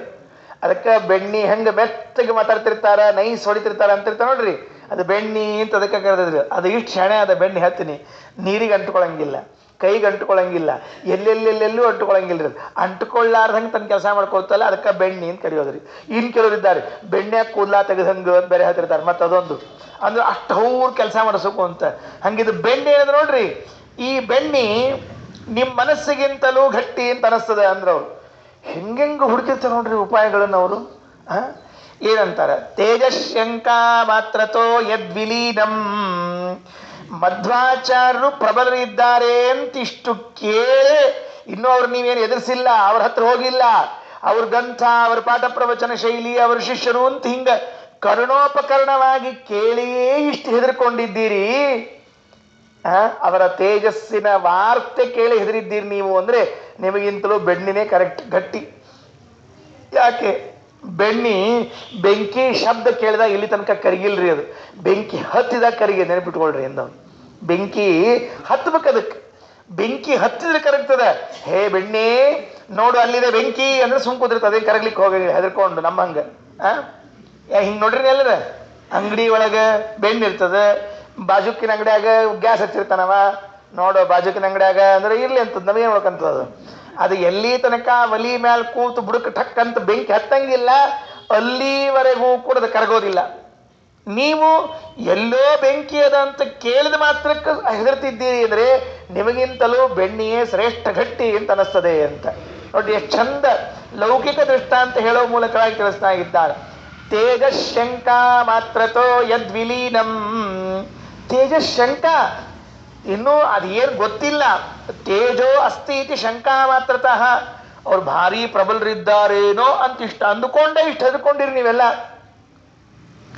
ಖರೇನ ಆಗಿದ್ರೆ ಏನು ಪರಿಸ್ಥಿತಿ ಇರಬಾರ್ದು ನಿಮ್ದು. ನಮ್ಗೆ ಹಂಗ ಆಗ್ತಿರ್ತಾರೆ, ಕೆಲವು ಸಂಶಯ ಬರ್ತಿರ್ತಾರೆ, ಇಷ್ಟು ವಿಚಿತ್ರ ವಿಚಿತ್ರ ಸಂಶಯ ಬರ್ತಿರ್ತಾವ, ಆ ಶಂಕಾ ಬರ್ತಿರ್ತಾವ. ಆ ಶಂಕಾ ಸಂಶಯ ನೋಡೇ ಅರ್ಧ ಹಣ್ಣಾಗಿರ್ತೀವಿ ನಾವು ಮನುಷ್ಯರು. ಸುಮ್ಮನೆ ಇರ್ತದೋ ಬಿಡ್ತದೋ ಏನಾಗಿರ್ತೋ ಗೊತ್ತಿಲ್ಲ. ಯಾರಾದರೂ ಅಂದು ಬಿಡ್ಬೇಕು ನೋಡ್ರಿ. ಯಾಕೆ ಒಂದು ಡಲ್ ಆಗಿದೆ, ಒಂದು ನಮೂನಿ ಇಷ್ಟ ಅಂದ್ಬಿಟ್ಟ ಶುರುವಾಯ್ತು ಅಂತ ತಲೆಗೆ. ಯಾಕೋ ಡಲ್ ಅಂದ್ರು, ಏನೋ ಆಗಿರ್ಬೇಕು ನನಗೆ, ಡಾಕ್ಟರ್ ಕಡೆ ಹೋಗೋಣ, ತೋರಿಸ್ರಿ ಒಂದ್ಸಲ ಅಂತ ಇಷ್ಟ ಅಂದು ಹೋಗ್ಬಿಡ್ತಾನೆ ಅವ. ಸುಮ್ಮನೆ ಹೋಗಿರಂಗಿಲ್ಲ, ತೋರಿಸಿ ಅಂತ ಇಟ್ಟು ಹೋಗ್ಬಿಡ್ತಾನೆ. ಇವತ್ತಿನ ಕಾಲದಾಗಂತೂ ಎಷ್ಟು ಕೆಟ್ಟದ್ದು ಹೇಳ್ತೀನಿ, ಸ್ವಲ್ಪ ಆಚಾರ ಹಂಗೆ ನೆಗ್ಲೆಕ್ಟ್ ಮಾಡಬಾರ್ದು. ನೀವೇನು ತಿಳ್ಕೊಂಡ್ರಿ ನಿಮ್ಮನ್ನು ನೀವು? ಹೋಗಿ ಟೆಸ್ಟ್ ಮಾಡಿಸ್ರಿ. ಅಲ್ಲೋ ಏನಾಗಿಲ್ಲ ನಿಮಗೆ, ನೀವೇನು ಸರಬದ್ದೇನ? ಹೋಗ್ರಿ ಶುರುವೆ ಇವ್ ಗಾಬ್ರಿ ಆಚಾರ ತಲೆ ಆಗಲ್ಲ. ಅದೇ ಶಂಕ, ಏನಪ್ಪ ಹಿಂಗ ಅದನ್ನ ಹಿಂಗೆ ದುಂಡು ತಿರುಗ್ತಿರುತ್ತೆ ಅಂತಲ್ಲ, ಕೊರೋನಾ ಅಂತ ಕೊಡು ಟಿವಿಯಾಗ ತೋರಿಸ್ತಿರ್ತಾರಲ್ಲ ಅಂತೇಳಿ ಶಂಕ. ಎಷ್ಟು ಮಂದಿ ಹಿಂಗೆ ಶಂಕದಾಗ ಹೋಗ್ಯಾರ ಗೊತ್ತಿಲ್ರಿ ಪಾಪ. ಕೆಲವರು ಇಷ್ಟು ಧೈರ್ಯವಂತರಿರ್ತಾರೆ, ಅದು ಆಗೇದಂತ ಗೊತ್ತಾದ್ಮೇಲೆ ಆರಾಮಿರ್ಲಿಕ್ಕೆ ಶುರು ಮಾಡ್ತಾರ. ಭಾರಿ ಡೇಂಜರ್. ಅಪೋಸಿಟ್ ಪಾರ್ಟಿ ಅಂದ್ರೆ ಕೆಲವರೆಲ್ಲ ಹಿಂಗ ಆರಾಮ ಹಾಕ್ಬಿಡ ನಡಿ ಅಂತ ಶುರು ಮಾಡ್ತಿರ್ತಾರೆ. ಇಂಥವ್ರು ಗಟ್ಟಿ ಇದ್ದಂಗ್ರಿ. ಕೆಲವ್ರು ಏನು ಆಗಿರಂಗಿಲ್ಲ ಬಿಟ್ರಂಗಿಲ್ಲ, ಹೆದರ್ಕೊಂಡು ಮನ್ಯಾಗ ಬಾಗ್ಲ ಹಾಕೊಂಡು ಚಿಲ್ಕ ಹಾಕೊಂಡು ಕೀಲಿ ಹಾಕೊಂಡು ಒಳಗೆ ಮಕ್ಕೊಂಡಿರ್ತಾರೆ, ಒಳಗೇ ಮಕ್ಕೊಂಡ್ಬಿಡ್ತಾರೆ ಕೊರ ತನಕ. ಅದಕ್ಕೆ ಎಂದೆಂದೆಂದೆಂದು ಅಂತ ಉಸಾಬರಿ ಮಾಡಬಾರ್ದು. ಏನಾಗ್ತದೆ ಬೀದಾಗ ಬಂದು ನಿಲ್ಲುದ ನೋಡುದ ಏನಾಗ್ತದೆ ನೋಡಂತಿರ್ಬೇಕಂತ. ಅದಕ್ಕೆ ಶಂಕಾ ಮಾಡ್ಕೊಳ್ಲಿಕ್ಕೆ ಹೋಗ್ಬಾರ್ದು. ತೇಜಶಂಕಾ ಮಾತ್ರತೋ ಯದ್ವಿಲೀನಂ. ತೇಜಶಂಕೆಯಿಂದಲೇ ಇಷ್ಟು ಹೆದರ್ಕೊಳ್ತಾ ಇದ್ದೀರಿ ನೀವೆಲ್ಲ. ದಿಗ್ಭೀರೂಣಾಂ ಮಾನಸಂ ಮಾನಹೀನಂ. ನಿಮ್ಮ ಮನಸ್ಸಿಗೆ ಎಷ್ಟು ಧಿಕ್ಕಾರ ಇರಲಿ. ಮಾನಹೀನಂ, ಅಭಿಮಾನ ಇಲ್ಲದ ಮನಸ್ಸು ನಿಮ್ದೊಂದು ಬಾಳ, ಅಭಿಮಾನ ಇಲ್ಲದ ಬಾಳು ಧಿಕ್ಕಾರವಿರಲಿ. ಯಾಕೆ? ಏಕಾಂತೇನ ಪ್ರಾಪ್ತ ತೇಜೋ ವಿಲೀನಂ. ನಿಯಮಿತವಾಗಿ ಬೆಂಕಿ ಹತ್ರ ಬಂದ್ರೇನೆ, ಸಂಬಂಧವಾದ್ರೇನೆ ಲಯಗೊಳ್ಳುತ್ತದೆ, ಅರ್ಥಾತ್ ಕರಗ್ತದೆ. ಯಾವುದು ಅಂತ ಕೇಳಿದರೆ ಹಯ್ಯಂಗವೀನಂ. ಹಯ್ಯಂಗವೀನ ಅಂದರೆ ಬೆಣ್ಣಿ, ಬೆಣ್ಣಿಗೆ ಹಯ್ಯಂಗವೀನ ಅಂತ ಕರೀತಾರೆ. ಅದಕ್ಕೆ ಹಯ್ಯಂಗವೀನಂ ಸದ್ಯೋ ಅಂದ್ರೆ ಈಗ ತೆಗೆದಿರ್ತಾರೆ ನೋಡ್ರಿ, ಅದಕ್ಕೆ ಹಯ್ಯಂಗವೀನ ಅಂತ ಕರೀತಿರ್ತಾರೆ. ಹೊಸ ಬೆಣ್ಣೆ ಇರ್ಬೇಕ್ರಿ, ತೆಗೆದು 15 ದಿವಸದ ಬೆಣ್ಣೆ ಎಲ್ಲ, ಮತ್ತೆ ಹೊಸ ಬೆಣ್ಣೆ ಇದ್ರೆ ಅದು ಹಯ್ಯಂಗವೀನ ಅಂತ. ಈಗ ಮಜ್ಜಿಗೆ ಕಡ್ದು ಅದು ಮೊಸರು ಕಡ್ದು ಬೆಣ್ಣೆ ತೆಗೆದೀವಿ ಅಂತಿದ್ರೆ ಹಯ್ಯಂಗವೀನ. ಅದೇ ಸ್ಥೇಯ, ನಿಮಗಿಂತಲೂ ಸ್ಥಿರ ಅಂತ ಅನ್ಕೊಂಡಿದ್ದೇನೆ ಅಂತ ಅವನಂದ. ಆಮೇಲೆ ಒಂದು ಮಾತು ಹೇಳ್ತಾನೆ, ಇದು ಬೈಯೋದು ಬೈದು ಅನ್ನೋದಂದು ಮುಂದೊಂದು ಮಾತು ಹೇಳ್ತಾನ ಅವನು. ಏನಂದ? ಯೇಷಾಂ ವಿದ್ಯಾ ಶಂಕರೀ ಶಂಕರೀನೋ ಶೌಕ್ ದೇವಾದೀನಾಂ ಬಾಧ್ಯತಾಂ ಸಾಧಯಂತಿ ಶೌಕ್ರೀವಾಲಂ ಲಜ್ಜಯೇ ದೇವ ಪೂಜ್ಯಂ ತೇಷಾಮೇಷಾಂ ಸನ್ನಿಧೌ ಕೋ ವಿಷಾದಃ. ಯಾಕೆ ಹೆದರ್ಕೋತಿರು ಸುಮ್ಮನೆ? ಈ ಪದ್ಮತೀರ್ಥರು, ಈ ಪುಂಡರೀಕಪುರಿಗಳು ಇರುವ ಸಂದರ್ಭದಲ್ಲಿ ಅವರನ್ನ ನೋಡಿ ನೀವು ಹೆದರಬೇಕಾದ ಅವಶ್ಯಕತೆಯೇ ಇಲ್ಲ. ಇವ್ರು ನಮ್ಮ ರಕ್ಷಣೆಗಿಲ್ವಾ? ಎಂಥಿಂಥವರವರು ಭಾರಿ ಅದ್ಭುತರಾದ ವಿದ್ವಾಂಸರು. ಅವರಿಗೆ ಈ ವಿದ್ಯೆ ಬರೋದಿಲ್ಲ, ಆ ವಿದ್ಯೆ ಬರೋದಿಲ್ಲ ಅಂತಲ್ಲ. ಮುಂದಿನ ಶ್ಲೋಕದಲ್ಲಿ ಹೇಳ್ತಾರೆ ಏನೇನು ವಿದ್ಯಾ ಬರ್ತಿತ್ತು ಅಂತ ಮುಂದಿನ ಶ್ಲೋಕದಲ್ಲಿ ಹೇಳ್ತಾರೆ. ಇಂಥವರು ಇದ್ದಾಗ ಯೇಷಾಂ ಶಾಂಕರಿ ವಿದ್ಯಾ, ಯಾವ ಪದ್ಮತೀರ್ಥ ಪುಂಡರೀಕಪುರಿ ಮೊದಲಾದವರಿಗೆ ಶಂಕರಾಚಾರ್ಯ ಸಂಬಂಧಿಯಾದ ವಿದ್ಯೆ ಇದೆಯೋ ತೇಷಾಂ ಯೇಷಾಂ ಸನ್ನಿಧೌ ಕೋ ವಿಷಾದಃ. ಅವರೆಲ್ಲ ಇದ್ದಾಗ ನೀವು ಯಾಕೆ ದುಃಖ ಪಡ್ತಾ ಇದ್ದೀರಿ? ದುಃಖ ಪಡಬಾರದು. ನಮಗೆ ದುಃಖ ಪಡಿಸುವರು ಯಾರಾದರೂ ಇದ್ರೆ ದುಃಖ ಪಡ್ತೀವಿ, ಸಮಾಧಾನ ಮಾಡೋರು ಯಾರಾದರೂ ಇದ್ರೆ ದುಃಖ ಹೋಗ್ಬಿಡ್ತದಂತ. ಅವರಿದ್ದಾರೆ ಬಿಡ್ರಿ, ಏನು ತೊಂದರೆ ಇಲ್ಲ, ಯಾಕೆ ಅಳ್ಬೇಕು ನಾವು ಅಂತ ಹೇಳಿರ್ತದೆ. ಅದಕ್ಕೆಲ್ಲ ಹಂಗೆ ಆಗಿರ್ತದೆ. ಯಾರಾದರೂ ಈ ಅಲ್ಲಿ ಇಲ್ಲಿ ಕರ್ಕೊಂಡು ಹೋಗಿರ್ತಾರೆ ನೋಡ್ರಿ, ಏನಾದರೂ ಆ ಜೊತೆಗೆ ಹೋದವ್ರಿಗೆ ಸಮಸ್ಯೆ ಆಗ್ಬಿಟ್ರೆ ತಲೆ ಕೆಡಿಸ್ಕೊಳ್ಳೋದಿಲ್ಲ. ಅವ್ರು ವ್ಯವಸ್ಥಾಪಕರಿದ್ದಾರೆ, ಅವ್ರು ನೋಡ್ಕೋತಾರೆ. ಅವರಂದ್ರೆ ಇವರಿದ್ದಾರಲ್ಲ, ಈಗ ಪದ್ಮತೀರ್ಥರು ಇದ್ದಾರೆ, ಪುಂಡರೀಕಪುರಿಗಳಿದ್ದಾರೆ, ಅವರಿದ್ದಾಗ ನಮಗೆ ಯಾಕೆ ಚಿಂತೆ? ಬರೇ ಅವರಿದ್ದದ್ದಲ್ಲ, ಅವರ ಹತ್ರ ಒಂದು ವಿದ್ಯೆ ಇದೆ. ಯೇಷಾಂ ವಿದ್ಯಾ ಶಾಂಕರಿ ಶಂಕರೀನೋ. ಹೆಂಗ ಪ್ರಾಸ ಕೂಡಿಸಿದ್ದಾರೆ ನೋಡ್ರಿ, ಶಾಂಕರಿ ಶಂಕರೀನೋ. ನಹ ಅಂದ್ರೆ ನಮಗೆ ಶಂಕರಿ ಸುಖವನ್ನ ಉಂಟು ಮಾಡುವಂತಹದ್ದು. ಯಾವ ವಿದ್ಯಾ ಅದು? ಶಾಂಕರಿ ವಿದ್ಯಾ. ಶಂಕರಾಚಾರ್ಯರ ಗ್ರಂಥಗಳು, ಅವರ ಪುಸ್ತಕಗಳೇನಿವೆ ಅವರೆಲ್ಲವೂ ಕೂಡ ನಮಗೆ ಶಂಕರ ಸುಖವನ್ನು ಉಂಟು ಮಾಡುವಂತಹದ್ದು. ಅಷ್ಟೇ ಅಲ್ಲ, ದೇವಾದೀನಾಂ ಬಾಧ್ಯತಾಂ ಸಾಧಯಂತಿ. ದೇವತೆಗಳು ಮನುಷ್ಯರು ಎಲ್ಲರನ್ನ ಸುಳ್ಳು ಮಾಡಿ ಹಾಕ್ಬಿಡ್ತದಂತೆ. ಹೌದು, ನಿಜವಾಗಿ ಸುಳ್ಳು ಮಾಡಿ ಹಾಕ್ತದೆ. ಯಾಕೆ ಅಂದರೆ ಮಾಯಾವಾದದಲ್ಲಿ ಯಾರೂ ಇಲ್ಲವೇ ಇಲ್ಲ, ಇರೋರೇ ಒಬ್ರು. ಯಾರೂ ಇಲ್ವೇ ಇಲ್ಲ ಅಂದ ಮೇಲೆ ಈಗೇನು ಕಾಣಿಸ್ತಾ ಇದೆ ಇದೆಲ್ಲವೂ ಹೋಗ್ಲೇಬೇಕು. ಅದರಿಂದ ಬಾಧ್ಯತಾಂ ಸಾಧಯಂತಿ. ಬಾಧ ಬಾಧ ಅಂತ ಒಂದು ಇರ್ತದಂತೆ, ಶಾಸ್ತ್ರದಲ್ಲಿ ಹೇಳ್ತಿರ್ತಾರೆ. ಏನದು ಬಾಧ ಅಂತಂದ್ರೆ ಹೇಗಿರ್ತದೆ ಅಂದ್ರೆ, ಮೊದಲು ತಪ್ಪು ತಿಳಿದಿರ್ತೀವಿ ನೋಡ್ರಿ, ಹಾ ಹೂ ಅಂತ ತಿಳಿದಿರ್ತೀವಲ್ಲ, ಆಮೇಲೆ ಲೈಟ್ ಹಾಕಿದ್ಮೇಲೆ ಗೊತ್ತಾಯ್ತಂತೆ ಹಗ್ಗ ಅಂತ ಗೊತ್ತಾಯ್ತಂತೆ. ಆ ಎರಡನೇ ಜ್ಞಾನ ಏನು ಬಂದಿದೆಯಲ್ಲ ಅದನ್ನು ಬಾಧ ಅಂತ ತಿಳ್ಕೊಳ್ರಿ. ಮೊದಲನೇ ಜ್ಞಾನಕ್ಕೆ ವಿರೋಧಿಯಾದ ಇನ್ನೊಂದು ಜ್ಞಾನ ಬಂದರೆ, ನಾವೇನು ತಿಳ್ಕೊಂಡಿದ್ದೀವಿ ಅದಕ್ಕೆ ವಿರುದ್ಧವಾಗಿ ಇನ್ನೊಂದು ಜ್ಞಾನ ಬಂದು ಮೊದಲನೇದನ್ನು ನಿಷೇಧ ಮಾಡ್ತಿತ್ತು ಅಂದರೆ ಅದಕ್ಕೆ ಬಾಧ ಬಾಧ ಅಂತ ಕರೀತಾರೆ. ಮೊದಲೆಲ್ಲ ನಾವು ತಿಳ್ಕೊಂಡ್ಬಿಟ್ಟಿವಂತೆ ಜಗತ್ತಿದೆ, ಜಗತ್ ಸತ್ಯವಾಗಿದೆ ಅಂತ ಏನೇನೇನೋ ತಿಳ್ಕೊಂಡಿದ್ದೀವಂತೆ. ಶಂಕರಾಚಾರ್ಯರ ವಿದ್ಯೆ, ಅವರ ಗ್ರಂಥಗಳನ್ನು ಅಧ್ಯಯನ ಮಾಡಿದ್ಮೇಲೆ ಗೊತ್ತಾಗ್ತದಂತೆ, ಇಲ್ಲ ಇಲ್ಲ ಇಲ್ಲ, ಇದೆಲ್ಲ ಸುಳ್ಳು, ಇದೆಲ್ಲ ಸುಳ್ಳು, ಏನಿಲ್ಲ, ನಾವೆಲ್ಲ ಸುಳ್ಳಿನ ಕಂತೆಯಲ್ಲಿ, ಸುಳ್ಳಿನ ಸಂತೆಯಲ್ಲಿ ಬದುಕ್ತಾ ಇದ್ದೀವಿ ಅಂತ ಅನಿಸ್ತದಂತೆ. ನಮ್ಮ ಒಂದು ಕಥೆ ಓದಿದ್ದರಿ, ಬಹಳ ಚೆನ್ನಾಗಿತ್ತು. ಗುರುಗಳು ಹಿಂದೆಲ್ಲ ಈ ರಾಜಬೀದಿಯಲ್ಲಿ ಕೆಲವೆಲ್ಲ ಇರ್ತಿತ್ತು, ವಿದ್ಯಾಪೀಠಗಳನ್ನೆಲ್ಲ ಸ್ಥಾಪನೆ ಮಾಡಿಕೊಂಡಿರ್ತಿದ್ರು. ಅಲ್ಲಿ ಒಬ್ಬ ಗುರು ಪಾಠ ಹೇಳ್ತಿದ್ದಂತೆ, ಶಿಷ್ಯರಿಗೆಲ್ಲ ಪಾಠ ಹೇಳಿದ್ದಂತೆ, ಚೆನ್ನಾಗಿ ಪಾಠ ಹೇಳ್ಬಿಟ್ಟ. ಅದ್ವೈತ ಸಿದ್ಧಾಂತವನ್ನು ಪಾಠ ಹೇಳಿ, ಇಲ್ಲ ಜಗತ್ ಸುಳ್ಳು, ಎಲ್ಲ ಸುಳ್ಳು, ನೀವೇನು ತಲೆ ಕೆಡಿಸ್ಕೊಳ್ಳಿಕ್ಕೆ ಹೋಗ್ಬೇಡ್ರಿ, ಇದ್ರ ಬಗ್ಗೆ ಬಹಳ ನೀವು ವಿಚಾರ ಮಾಡ್ಲಿಕ್ಕೆ ಹೋದ್ರಿ ನಿಮ್ಮ ಸಮಸ್ಯೆ ಆಗ್ತದೆ ಅಂತೆಲ್ಲ ಹೇಳಿ ಪಾಠ ಮುಗಿಸಿಕೊಂಡು ಗುರುಗಳ ಮನೆ ಕಡೆಗೆ ಹೋಗುವಾಗ ರಾಜಬೀದಿಯಿಂದ ಕಸ್ತೂರಿ ರಂಗ ಬಂದ ಒಂದು ಆನೆ ಬಂತಂತೆ. ಚೆನ್ನಾಗಿ ಆನೆ ಬರೋದನ್ನು ನೋಡಿ, ಅದು ಬೇರೆ ಮದೋನ್ಮತ್ತವಾದ ಆನೆ, ಈ ತಲಿ ಕೆಟ್ಟ ಆನಿ ಅಂತ ಇರ್ತಾವ ನೋಡ್ರಿ, ಮದೋನ್ಮತ್ತ ಅಂತ ಸಂಸ್ಕೃತದಾಗ ಅರ್ಥ ಹಂಗಿಲ್ರದು, ಕನ್ನಡದಾಗ ಹೇಳ್ಬೇಕ್ರಿ. ತಲಿ ಕೆಟ್ಟ ಆನಿ ಅಂತಿರಂಗಿಲ್ಲ, ತಲಿ ಕೆಟ್ಟ ಕುದುರಿ, ತಲಿ ಕೆಟ್ಟ ಆನಿ ಅಂತಿರಂಗಿಲ್ಲ. ಹಂಗೆ ತಲಿ ಕೆಟ್ಟದ್ದು ಆನಿ ಬಂತು ಹೇಳ್ತೀನಿ. ಓಡ್ಲಿಕ್ಕೆ ಶುರು ಮಾಡಿದ ಗುರು, ಓಡ್ಲಿಕ್ಕೆ ಶುರು ಮಾಡಿದ. ಶಿಷ್ಯ ನೋಡ್ಲಿಕ್ಕತ್ತಿದ್ನಂತ, ನಮ್ಮ ಆಚಾರ್ಯ ಇಷ್ಟೊತ್ತು ಪಾಠ ಹೇಳ್ಯಾರ, ಜಗತ್ ಸುಳ್ಳು, ಇದು ಸುಳ್ಳು, ಅದು ಸುಳ್ಳು, ಎಲ್ಲಾ ಸುಳ್ಳು ಅಂತ ಹೇಳ್ಯಾರ, ಯಾಕೆ ಓಡ್ಲಿಕ್ಕತ್ತಾರ ನಮ್ಮ ಆಚಾರ ಅಂತ ನೋಡಿದ. ಹಿಂದೆ ಆನೆ ಬರ್ಲಿಕ್ಕತ್ತಿತ್ತು. ಅರ್ಥಾತ್ ಓಹೋ, ಪಾಠ ಬ್ಯಾರೆ ಸಪಾಠ ಬ್ಯಾರೆ, ಪಾಠ ಬ್ಯಾರೆ ಸಪಾಠ ಬ್ಯಾರೆ ಅಂತ ಗೊತ್ತಾಯ್ತು. ಹೋಗಿ ಕೇಳಿದಂತ ಗುರುಗಳಿಗೆ, ಅವನು ಓಡ್ಕೋತ, ಗುರುಗಳೇ ಅಂದ. ಇವ್ ನೋಡಿ, ನೀ ಯಾಕೆ ಬಂದಿ ಹೋದ್ರು? ಅಲ್ಲ, ನನಗೊಂದು ಪ್ರಶ್ನೆ ಬಂದಿತ್ತು, ಕೇಳಿಕ್ ಬಂದಿದ್ದೆ ಅಂದ. ಈಗ ಬರ್ಬೇಕು ಹೇಳಿ ಪ್ರಶ್ನೆ, ಹೇಳೇನ್ ಪ್ರಶ್ನೆ ಅಂದ್ರು. ಏನಿಲ್ಲ, ನೀವು ಹೇಳಿದ್ರಲ್ಲ ಮತ್ತೆ ಜಗತ್ತೇ ಸುಳ್ಳು ಅಂತ ಹೇಳಿದ್ರಿ, ಮತ್ತೆ ಈ ಆನೆಯು ಸುಳ್ಳು, ನೀವ್ ಯಾಕೆ ಕೊಡ್ತಾ ಇದ್ದೀರಿ ಅಂದ. ಅವ್ನು ಸುಟ್ಕೊಂಡ್ಬಿಡ್ತೀರಿ ಆಚಾರ, ಮೊದ್ಲೇ ಓಡ್ಲಿಕ್ಕತ್ತಾಡ, ಸುಟ್ಟಿನ ಬರದ ಬರೀ ಕೇಳ್ಬಿಟ್ಟ. ಒಂದ ಮಾತು ಹೇಳ್ದ, ಗಜೋಪಿ ಮಿಥ್ಯ ಪಲಾಯನಮಪಿ ಮಿಥ್ಯ ಅಂದವ. ಅದು ಸುಳ್ಳು, ನಾವು ಓಡೋದು ಸುಳ್ಳು, ಹೋಗ್ ಮೊದ್ಲು ಅಂದ್ಬಿಟ್ಟ.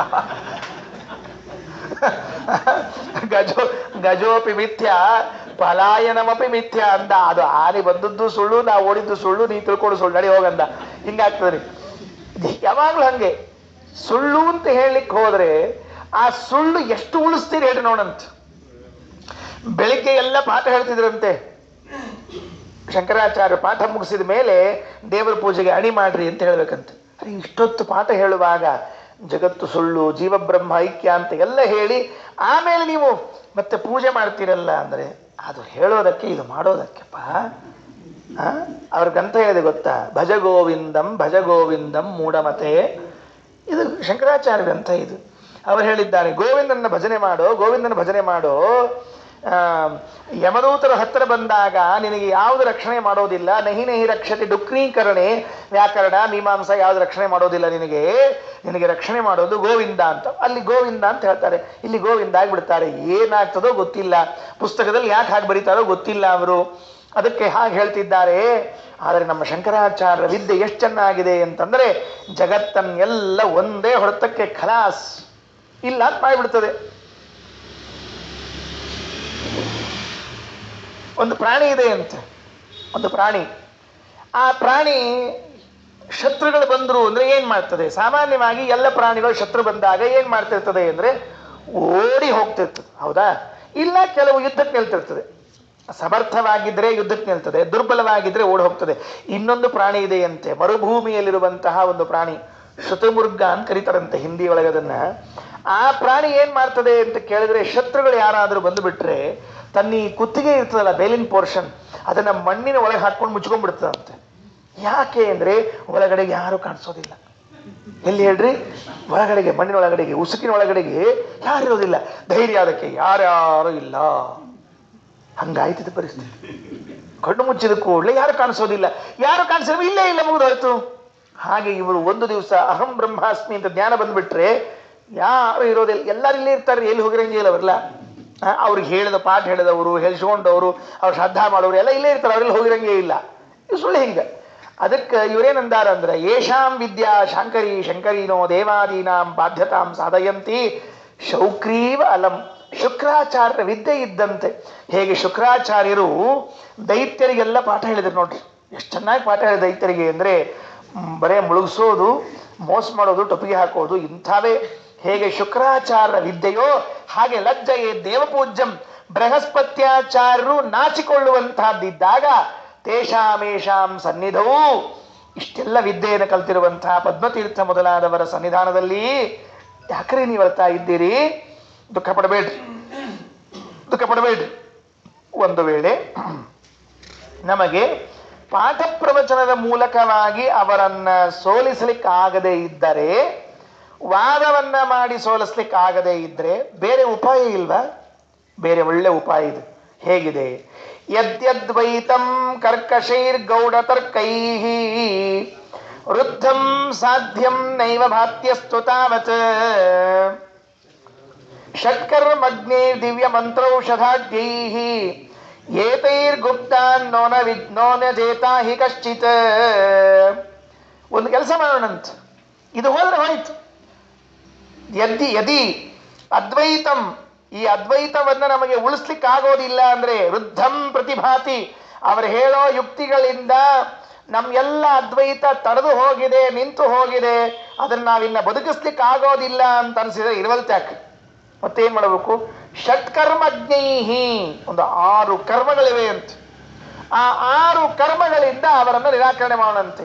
ಯಾವುದವು 6 ಕರ್ಮಗಳು ಅಂತ ಕೇಳಿದ್ರೆ ಕೆಳಗೆ ಭಾವಪ್ರಕಾಶಿಕಾದಲ್ಲಿ ನಾರಾಯಣ ಪಂಡಿತಾಚಾರ್ಯ ಹಾಕ್ತಾರೆ, ಪಾಲನ, ವಶೀಕರಣ, ಸ್ತಂಭನ, ವಿದ್ವೇಷಣ, ಉಚ್ಚಾಟನ, ಮಾರಣಾನಿ ಷಟ್ಕರ್ಮಾಣಿ. ಮಾಟ ಮಂತ್ರ ಮಾಡಿಸ್ಬಿಡೋದಂತೆ, ವಶೀಕರಣ ಮಾಡ್ಕೊಂಡ್ಬಿಡೋದಂತೆ, ಶಾಂತಿ ಏನೇನೋ ಮಾಡೋದು ಮಾಡಿ ಅವರನ್ನೆಲ್ಲರನ್ನ ದೂರ ಇಟ್ಟು ನಮ್ಮವರನ್ನೆಲ್ಲ ವಶ ತಗೊಳ್ಳದಂತೆ. ಷಟ್ಕರ್ಮಜ್ಞೈಹಿ ದಿವ್ಯ ಮಂತ್ರೌಷಧಾಢ್ಯೈಹಿ, ಒಳ್ಳೆ ಮಂತ್ರ ಒಳ್ಳೆ ಔಷಧಗಳನ್ನು ಹಾಕಿ ತಲೆಯ ತಿಕ್ಕಿ ಅವ್ರನ್ನೆಲ್ಲ ನಮ್ಮ ಕಡೆ ಎಳ್ಕೊಳ್ಳದಂತೆ. ಎಲ್ಲಿಗೆ ನಿಂತಿತ್ತು ನೋಡ್ರಿ ಅವತ್ತಿನ ಸ್ಟೇಜ್. ಎದುರಿಸ್ಲಿಕ್ಕೆ ಆಗದೆ ಇದ್ದಾಗ ಆಚಾರ್ಯರನ್ನ, ಮಧ್ವ ಸಿದ್ಧಾಂತವನ್ನ ಇಲ್ಲದೆ ಇದ್ದಾಗ ಅಂದಿನ ಜನ ಹೇಗೆ ಮಾಡಿದ್ರು? ಅಂದಿನ ಜನ ಅಲ್ಲ, ಇಂದಿಗೂ ಅದೇ ಜನ ಇದ್ದಾರೆ.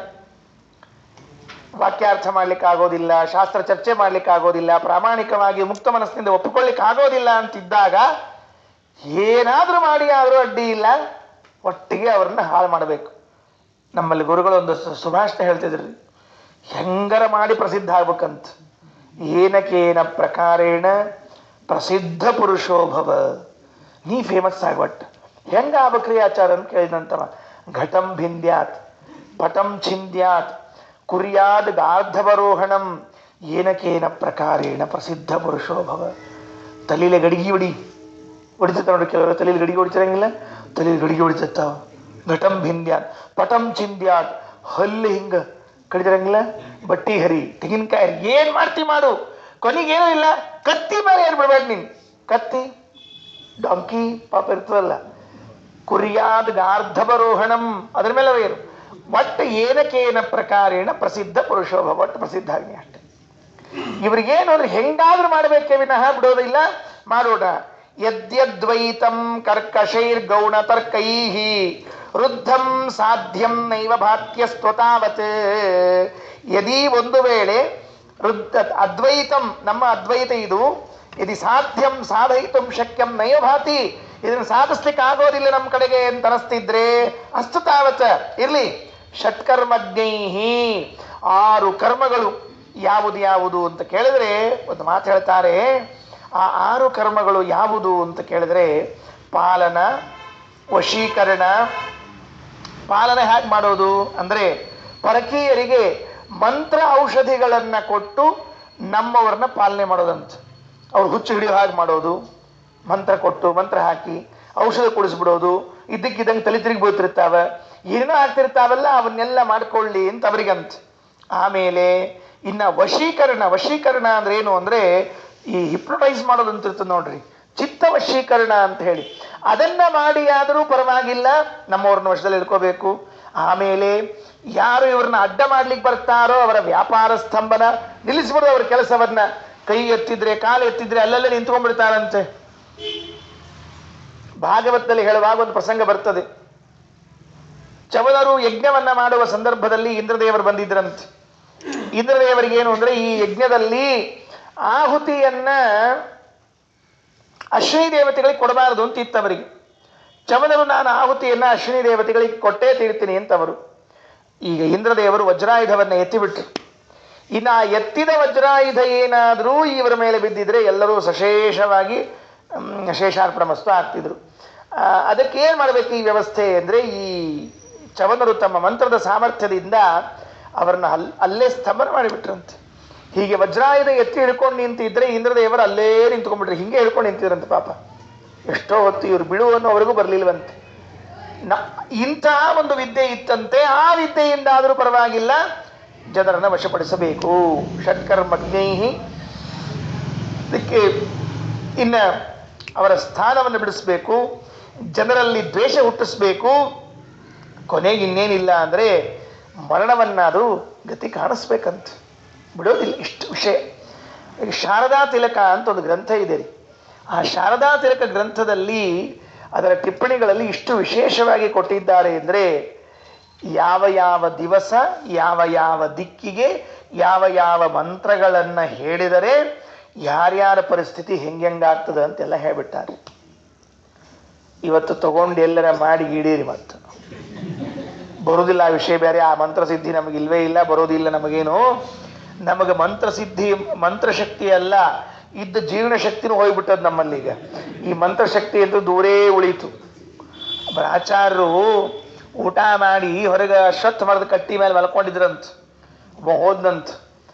ಆ ಕಟ್ಟಿ ಮೇಲೆ ಯಾಕೆ ಮಲ್ಕೊಂಡಿದ್ರು? ಆಚಾರ ಊಟ ಮಾಡಿದ್ರು, ಧನುರ್ಮಾಸದ ಊಟ ಬೇರೆ ಆಗಿತ್ತು, ಬಿಸಿಲು ಬೀಳಲಿಕ್ಕತ್ತಿತ್ತು, ಮಲ್ಕೊಂಡಿದ್ರು.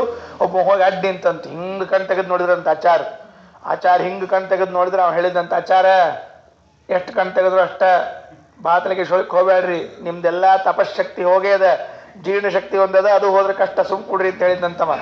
ಅದಕ್ಕೆ ಭಾಳ ಕಣ್ ತೆಗೆದು ನೋಡ್ಲಿಕ್ಕೆ ಹೋಗಬಾರ್ದು.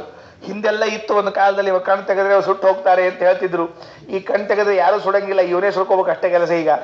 ಈಗ ಹಲ್ಲು ಕಿತ್ತಿದ ಹಾವಾದಂತೆ ಆಗಿದ್ದೀವಿ ನಾವೆಲ್ಲ. ಯಾಕಾಗಿದೆ ಅಂದರೆ ತಪಸ್ಸಿಲ್ಲ, ಜಪ ಇಲ್ಲ, ಪಾರಾಯಣ ಇಲ್ಲ, ಮನಃಶುದ್ಧಿ ಇಲ್ಲ.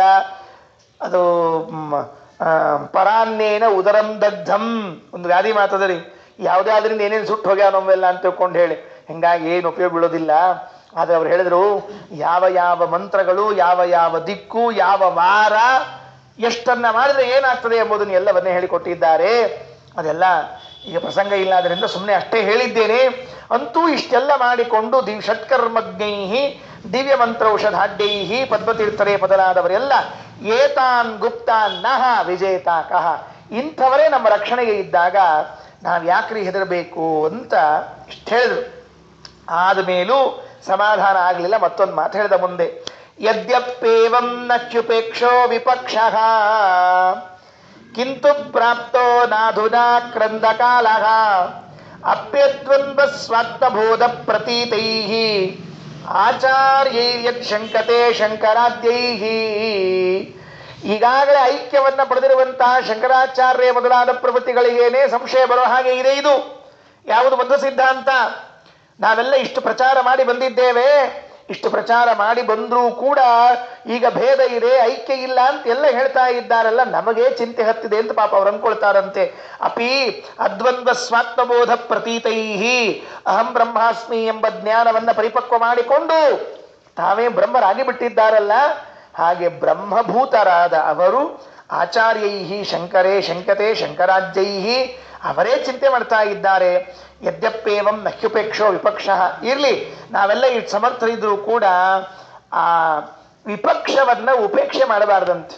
ವಿಪಕ್ಷವನ್ನ ಉಪೇಕ್ಷೆ ಮಾಡಬಾರ್ದು, ತಿರಸ್ಕಾರ ಮಾಡ್ಲಿಕ್ಕೆ ಹೋಗಬಾರ್ದು. ಎಷ್ಟೇ ಸಣ್ಣದಿರಲಿ, ಎಷ್ಟೇ ದೊಡ್ಡದಿರಲಿ, ವಿಪಕ್ಷವನ್ನ ಮಾತ್ರ ಎಂದೂ ಉಪೇಕ್ಷೆ ಮಾಡಬಾರದಂತೆ.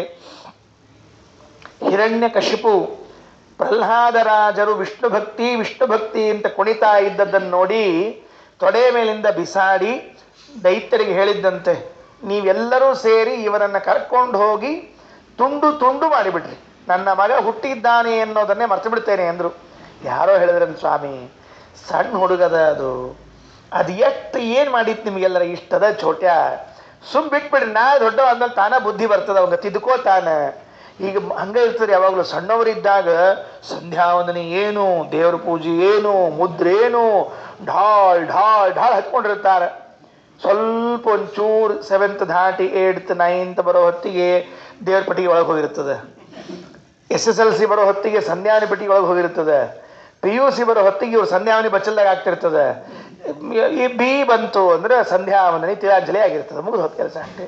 ಹಿಂಗೆ ಸಣ್ಣವರಿದ್ದಾಗ ಭಾಳ ಮಾಡ್ತಿರ್ತಾರೆ, ಮುಂದೆ ತಾವ ಸರಿ ಹೋಗ್ತಾರೆ ಅಂತಂದ್ರೆ ಇಲ್ಲ ಅಂದವ. ಯಾಕೆ? ರೋಗ ಸಣ್ಣದದ ಅಂತ ತಿಳ್ಕೊಂಡು ಬಿಟ್ರೆ ನಾಳೆ ಬಲ್ತ್ಕೊಂಡ ಮೇಲೆ ಏನು ಮಾಡ್ತೀರಿ ಅಂತ ಕೇಳಿದವ ಹಿರಣ್ಯಕಶಿಪು. ಕರೆಕ್ಟ್ ಅದ್ರಿ ಇದು.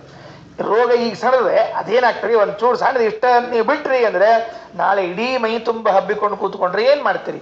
ಅದಕ್ಕೆ ಹೀಗೆ ಔಷಧಿ ಕೊಡಬೇಕು. ಯದ್ಯಪ್ಯೇವಂ ನಹ್ಯುಪೇಕ್ಷೋ ವಿಪಕ್ಷ ಕಿಂತು ಪ್ರಾಪ್ತೋ ನಾಧುನಾ ಕ್ರಂದಕಾಲ. ಉಪೇಕ್ಷಾ ಮಾಡಬಾರ್ದು.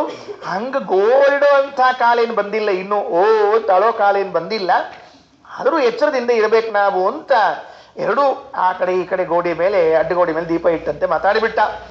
22ನೇ ಪದ್ಯ ಏನಂತಾರೆ ನೋಡ್ರಿ. ಈ ಪದ್ಯದಲ್ಲಿ 22ನೇ ಪದ್ಯದಲ್ಲಿ ಹೇಳುವಾಗ ಹಂಗಾರೆ ಈಗೇನು ಮಾಡ್ಬೇಕು? ಪ್ಲಾನಿಂಗ್, ಮುಂದಿನ ಪ್ಲಾನ್ ಏನಿಗೆ ಆಯ್ತು. ಇಷ್ಟೆಲ್ಲ ಒಬ್ಬ ಮೀಟಿಂಗ್ ಒಳಗೆ ಗೋಳು ಹೊಯ್ಕೊಂಡ ಹತ್ತು ಬಿಟ್ಟ, ಅಯ್ಯೋ ನಮ್ಮ ಸಿದ್ಧಾಂತ ಹಿಂಗಾಗ್ಯದ ಅಂತೇಳಿ. ಇನ್ನೊಬ್ಬ ಬಂದಾಗ ಏನು ಅಳೋ ಅಂತಹ ಕಾರಣ ಏನಿಲ್ಲ, ನಾವೆಲ್ಲ ರೆಡಿ ಇದ್ದೀವಿ ಅಂತ ಹೇಳಿದ. ಸರಿ, ಈಗ ಮುಂದಿನ ಪ್ಲಾನ್ ಏನು? ಪಂಚವಾರ್ಷಿಕ ಯೋಜನೆ ಅಂತ ಹಿಂಗೆ ಬಂದಿರ್ತದೆ ನೋಡ್ರಿ ಸರ್ಕಾರದೊಳಗೆ, ಮುಂದಿನ 5 ವರ್ಷದ ಯೋಜನೆಗಳು ಅಂತ ತಿಳ್ಕೊಂಡು ಹೇಳಿ. ಆ ಮೊದಲನೇ ಪಂಚವಾರ್ಷಿಕ ಯೋಜನೆ ಯಾವಾಗ ಸ್ವಾತಂತ್ರ್ಯ ಬಂದಾಗ ಮೊದಲನೇ ಪಂಚವಾರ್ಷಿಕ ಯೋಜನೆ ಮಾಡಿದ್ರಲ್ಲ, ಅದನ್ನ ಅನುಷ್ಠಾನಕ್ಕೆ ತಂದದ್ದು 60ನೇ ವರ್ಷಕ್ಕೆ. ಸ್ವಾತಂತ್ರ್ಯ ಬಂದು ಎಷ್ಟು ಲಘು ತಂದಾರ ನೋಡ್ರಿ. ಮೊದಲನೇ 5 ವರ್ಷದ ಯೋಜನೆಯನ್ನ ಭಾರತಕ್ಕೆ ಸ್ವಾತಂತ್ರ್ಯ ಬಂದ 60ನೇ ವರ್ಷದಲ್ಲಿ ನಾವು ಸುವರ್ಣ ಮಹೋತ್ಸವ ಕಾಲದಲ್ಲಿ ಮೊದಲ ಪಂಚವಾರ್ಷಿಕ ಯೋಜನೆಯನ್ನು ತಂದು ಬಿಟ್ಟೆವು ಅಂತ. ಹಾಗೆ ಇವ್ರೇನ್ ಪ್ಲಾನ್ ಮಾಡ್ಕೊಂಡ್ರು ಮೊದಲು ಅಂದ್ರೆ, ಈ ಮಧ್ಯಸ್ಥರು ಅಂತ ಇರ್ತಾರಂತೆ. ಅವ್ರ ಪಕ್ಷನೂ ಅಲ್ಲ ಇವ್ರ ಪಕ್ಷನೂ ಅಲ್ಲ, ಈ ಮಧ್ಯಸ್ಥರು ಅಂತ ಇರ್ತಾರೆ. ಮಧ್ಯಸ್ಥರು ಅಂತ ಹೆಂಗ್ ಗೊತ್ತೇನ್ರಿ? ಅವ್ರನ್ನೂ ನೋಡ್ತಿರ್ತಾರೆ, ಇವ್ರು ನೋಡ್ತಿರ್ತಾರೆ. ಅವ್ರು ಎರಡೂ ಕಡೆಯಿಂದ ಮಜಾ ತಗೋತಿರ್ತಾರೆ ಅವರು. ಈಗ ಈ ಪಕ್ಷ ಅಂದ್ರೆ ಇಲ್ಲಷ್ಟ ಮಜಾ, ಆ ಪಕ್ಷ ಅಲ್ಲಷ್ಟೇ ಮಜಾ. ಈ ಮಧ್ಯಸ್ಥರು ಅಂದ್ಬಿಟ್ರೆ ಆ ಕಡೆಯಿಂದ ಮಜಾ ತಗೋಬಹುದು, ಈ ಕಡೆಯಿಂದ ಮಜಾ ತಗೋಬಹುದು. ಗಂಡು ಬೀಗರ ಕಡೆಗೂ ಹೆಣ್ಣು ಬೀಗರ ಕಡೆಗೂ ಹಿಂಗೆ ಹೋಗಿರಂಗಿಲ್ಲ ನೋಡ್ರಿ. ಕೆಲವ್ರು ಇರ್ತಾರೆ ನೋಡ್ರಿ, ಭಾರಿ ಇರ್ತಾರೆ ಬದಿಯೊಳಗೆ ಹೋದವ್ರು. ನೀವ್ ಯಾರ ಕಡೆ? ಏನ್ರಿ ಮರ್ತ ಬಿಟ್ರೆ ಕೊನೆಗೆ ನಮ್ಮ ಕಡೆ ಅಂತ ಇರ್ತಾರ. ಯಾರು ನೀವು ಅಂತ ಅಲ್ರಿ, ನಮ್ಗೆ ಗೊತ್ತಾಗಿತ್ತು. ನೀವ್ ಯಾರ ಕಡೆ ಹೇಳಿ ನೋಡಂತ. ನಾ ಹುಡುಗಿ ಕಡೆ. ಅದೇ ಅನ್ಕೊಂಡೆ ನೀವು ಮರ್ತೀರಿ ಅಂತ ತಿಳ್ಕೊಂಡು ನಾ ಹುಡುಗಿ ಸಂಬಂಧ ರೀ. ಹೌದಾ, ಸಾರಿಪ್ಪ ಅಂದ. ಆ ಹುಡುಗನ ಕಡೆಯವ್ರು ಬಂದ್ಕೊಂಡೆ, ನೀವ್ ಯಾರ ಕಡೆಯವ್ರು ಅಂತ. ಹೌದಾ, ನಮ್ಮನ್ನ ಯಾಕೆ ನೆನಪಿಟ್ಕೋತೀರಿ? ಈಗ ಹುಡುಗನ್ ಮದುವೆ ಬಂದ್ಬಿಡ್ತು, ನಾವೆಲ್ಲ ಹುಡುಗನ ಪಾರ್ಟಿ ಅಂತ ಮರ್ತು ಬಿಡ್ತು. ಇವ್ ಗಾಬರಿ, ಈ ಪಾರ್ಟಿನೋ ಆ ಪಾರ್ಟಿನೋ, ಯಾವುದೂ ಪಾರ್ಟಿ ಇರಂಗಿಲ್ಲ. ಇದು ಭೋಜನದ ಪಾರ್ಟಿ ಅಷ್ಟೇ ಇರ್ತದೆ. ಇದು ಭೋಜನದ ಪಾರ್ಟಿ ಅಂತ ಇರ್ತದೆ. ಮಧ್ಯಸ್ಥರ್ರಿ ಅವರು. ಅವ್ರು ನೀವು ಈ ಕಡೆ ಕರೆದ್ರು ಸರಿ, ಆ ಕಡೆ ಕರೆದ್ರು ಸರಿ. ಅದಕ್ಕೆ ಕೆಲವು ಭಾಷಣ ಇರ್ತಾರೆ. ಆ ಮಠ ಈ ಮಠ, ಯಾವ ಮಠಕ್ಕೂ ಹೋಗಂಗಿಲ್ಲ, ಗದ್ಲಕ್ಕೆ ಹಾಕೊಳಂಗಿಲ್ಲ. ಅವ್ರು ತಮ್ದೊಂದು ಸ್ವತಂತ್ರ ಮಠ ಇಟ್ಕೊಂಡಿರ್ತಾರೆ. ಯಾಕಂದ್ರೆ ಇಲ್ಲೂ ಹೋಗ್ಲಿಕ್ಕೆ ಬರ್ತಿರ್ತದೆ, ಅಲ್ಲೂ ಹೋಗ್ಲಿಕ್ಕೆ ಬರ್ತಿರ್ತದೆ. ಇಲ್ಲೂ ದಕ್ಷಿಣಿ, ಅಲ್ಲೂ ದಕ್ಷಿಣಿ. ಈಗ ಒಂದ್ ಮಠಕ್ಕೆ ಅಂಟ್ಕೊಂಡು ಕೂತ್ರಿ ಅಂತ ಇಟ್ಕೊಳ್ರಿ, ಇನ್ನೊಂದು ಮಠದವ್ರು ಕರೆಯಂಗಿಲ್ಲ ಅವ್ಗೆ. ಏನೇ ಆ ಮಠದ ನಮ್ಮ ಮಠಕ್ಕೆ ಯಾಕಂತ ಕೇಳ್ತಾರೆ, ಈ ಮಠದ ಆ ಮಠದ ಕರೆಯೋದಿಲ್ಲ. ಅದಕ್ಕೆ ನಮ್ದು ಯಾವ ಮಠನೂ ಇಲ್ಲ ಚಾರ. ನಮ್ದು ಓನ್ಲಿ ಕಂಠ ಮಠ, ತಗೊಂಡಷ್ಟಿರ್ತದೆ. ನೀವು ಎಷ್ಟು ತಗೋತೀರಿ ತಗೋರಿ, ಕಂಠ ಮಠ ಅಷ್ಟ ನಮ್ದು. ಹಿಂಗೆ ಈ ಮಧ್ಯಸ್ಥರು ಅಂತ ಕೆಲವರು ಇರ್ತಾರೆ. ಎಷ್ಟು ದಾಸ್ತೆ ಸ ಆಸ್ತೆ, ಬಯಸ್ತು ಹೇಳೇ ಬಿಟ್ಟಾರ. ಎಷ್ಟು ಉದಾಸ್ತೆ, ಉದಾಸೀನ ಮಧ್ಯಸ್ಥರು ಅಂತ ಇರ್ತಾರೆ. ಆ ಮಧ್ಯಸ್ಥರು ಏನ್ ಮಾಡಬೇಕು ಅಂದ್ರೆ ಅವ್ರ ಮುಂದೆ ಹೋಗ್ಬೇಕಂತ ಮೊದ್ಲಿಗೆ ಅವ್ರು ನೋಡಿ ಪ್ಲಾನ್ ಮಾಡಿದ್ ಹೆಂಗ್ ಮಾಡ್ಯಾರ. 22ನೇ ಶ್ಲೋಕ.